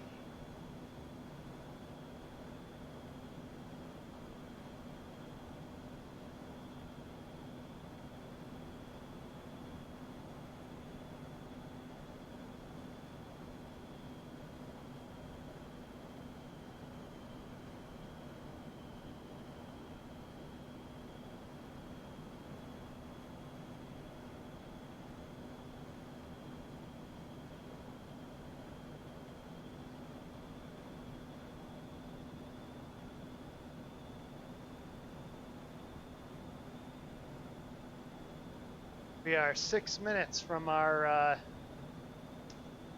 first approach waypoint. I'm not sure where CF08 is going to put us, but that's what we're working with. But essentially the gist of it is that we fly a DME arc and then we fly a 081 degree course. Actually, while we're on this subject, go to the HSI.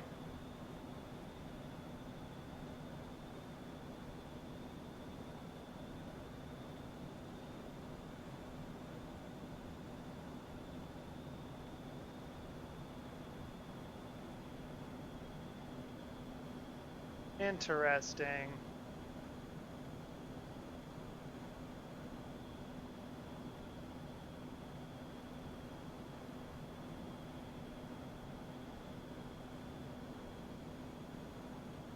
So do I trust the information this thing's giving me? I don't know. But let's get this, the nav1 pre-programmed. And set our course. That should be 081.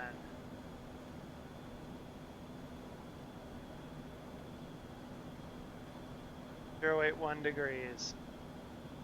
Okay, now that's all set, so I can go back to our GPS nav source.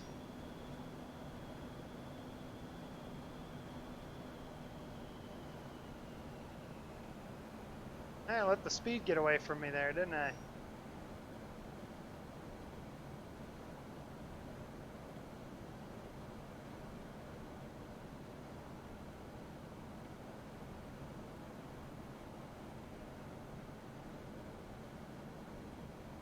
Okay, 4 minutes.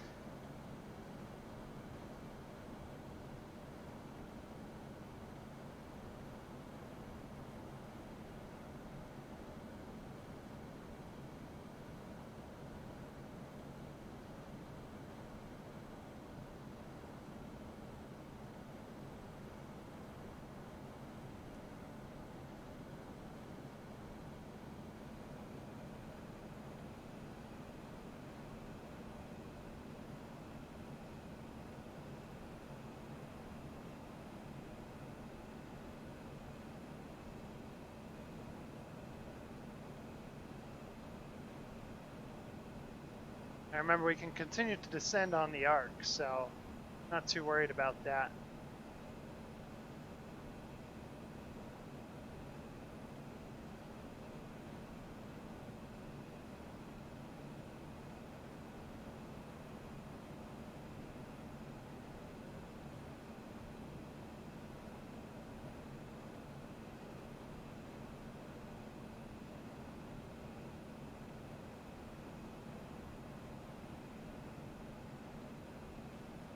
Chart's got an interesting appearance to it. I don't think it's oriented with north up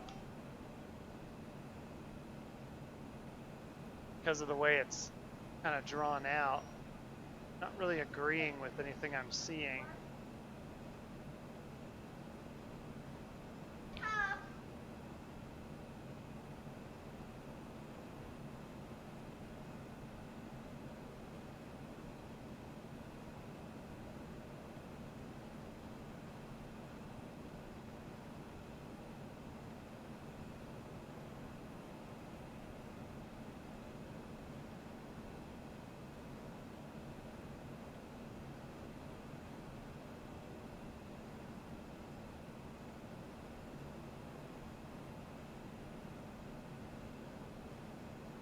Alright, so we're going to slow this plane down to approach speed. Let's flag our new speed, 120. Okay. Going to put down first notch of flaps.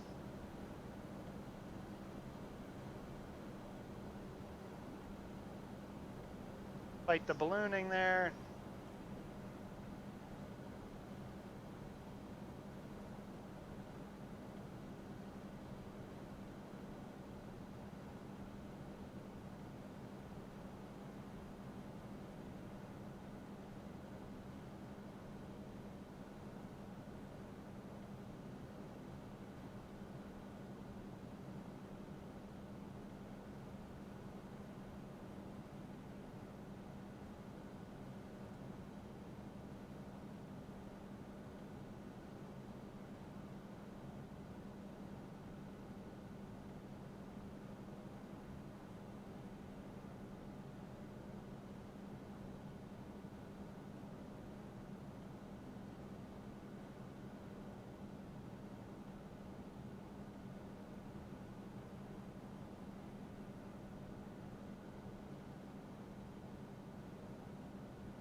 Yeah, I wish it would give me some DME follow here, that I know what I'm doing.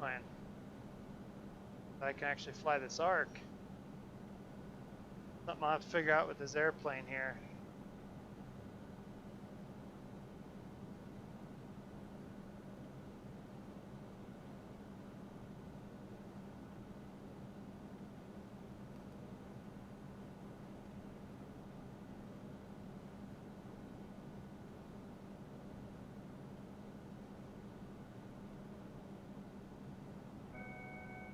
There's 120 knots.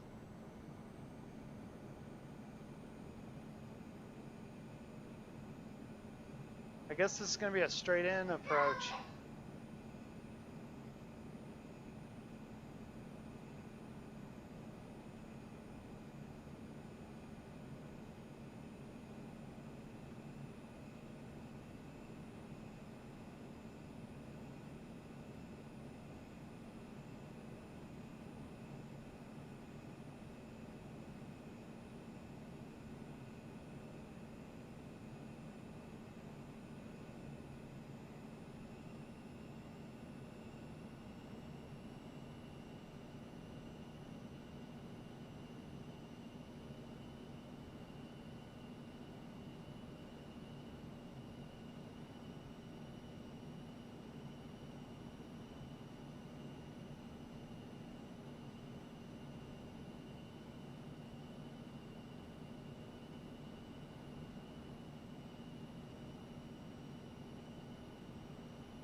Kind of looks like it just gave me a straight in there.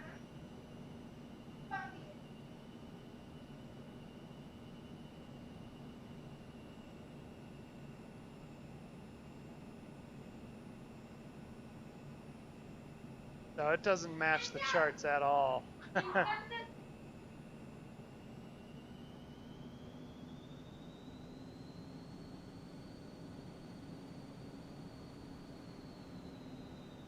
Okay, second notch of flaps.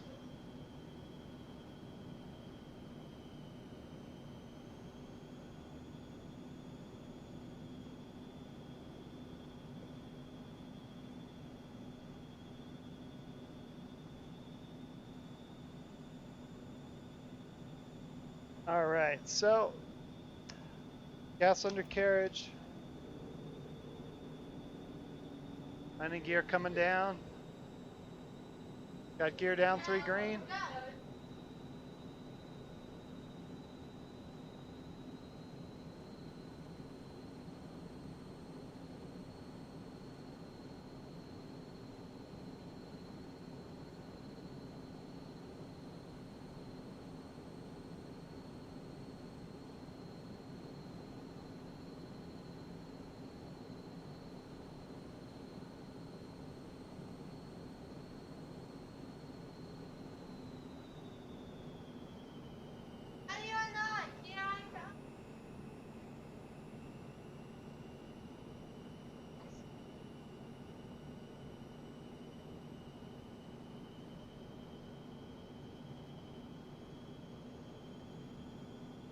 Try and get her back to 120 there.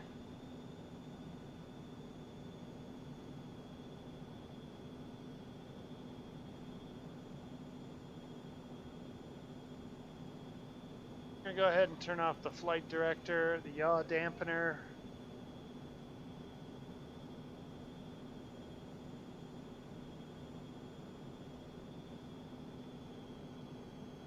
Okay, taxi and landing lights on.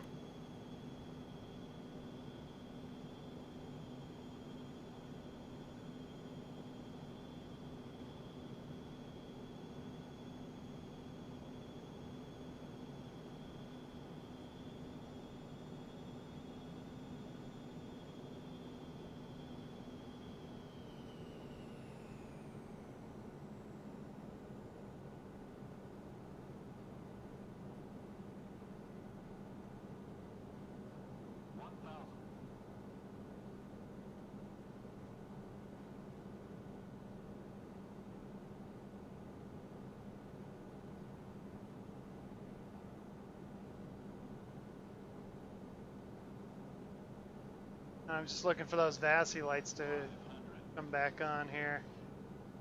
Still all white.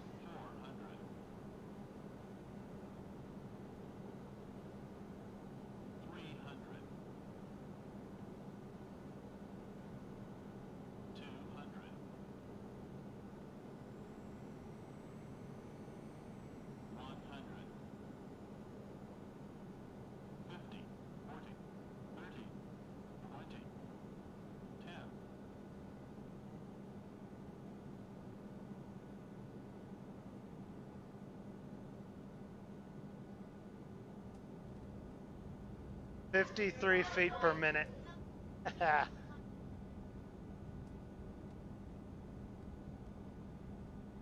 This plane. Oh, took a little hard for aero braking there.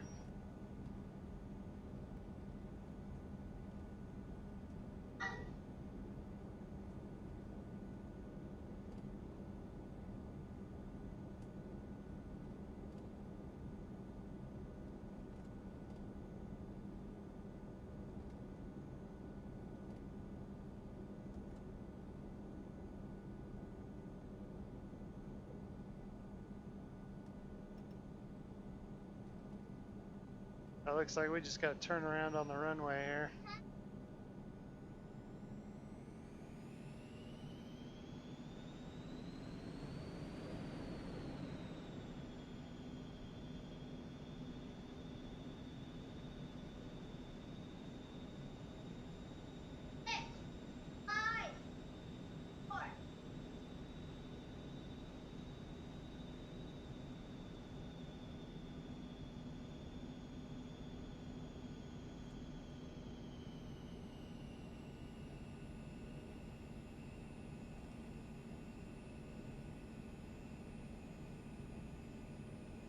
There's our taxiway.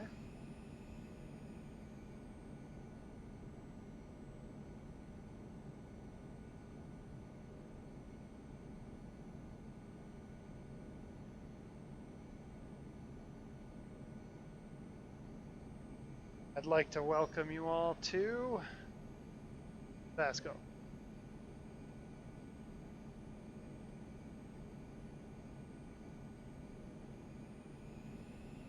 Pretty uneventful flight. We even made it back with plenty of fuel.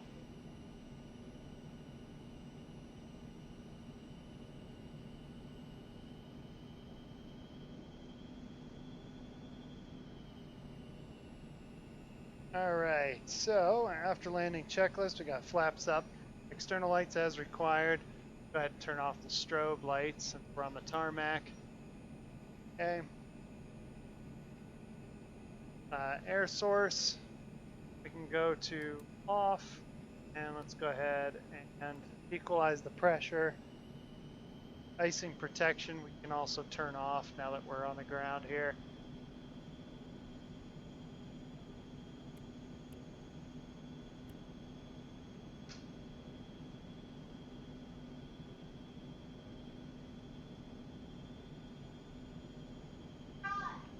Alright, and transponder to standby.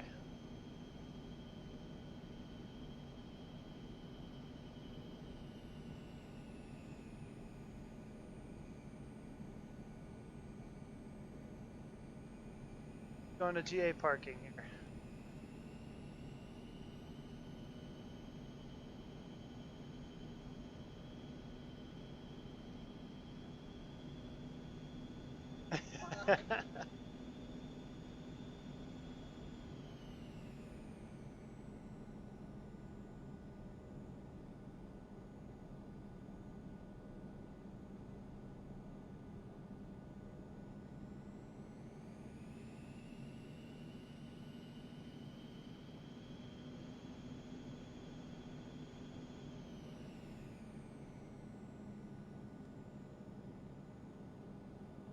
All right, now it's time for the shutdown. Engine's got to be stabilized 1 minute at idle. Start our timer here. Set the parking brake.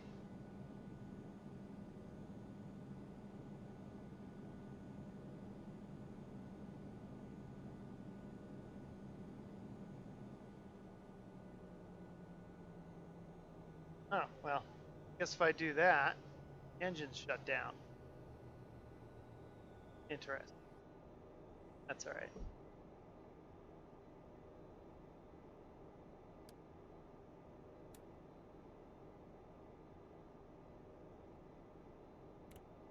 Taxi landing lights off, strobes, again,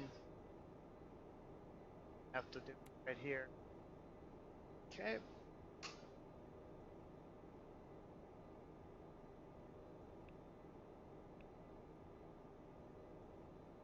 Clear out that flight plan, that we don't have to later.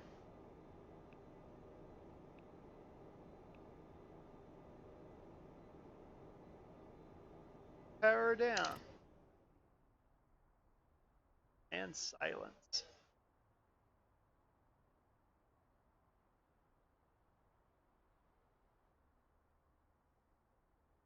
We've made it.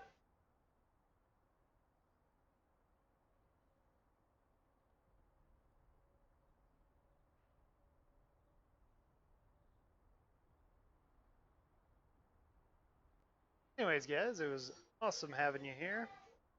Hope y'all enjoyed the flight. Forward to. Not sure where we're going for the next flight just yet, but we'll be further down into South America. Got a long ways to go.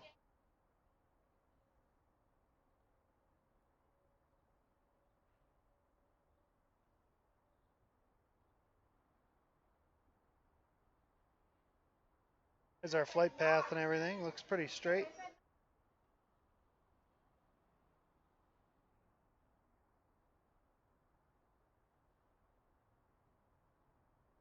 All right. Once again, thank you guys all for coming. You have a good evening.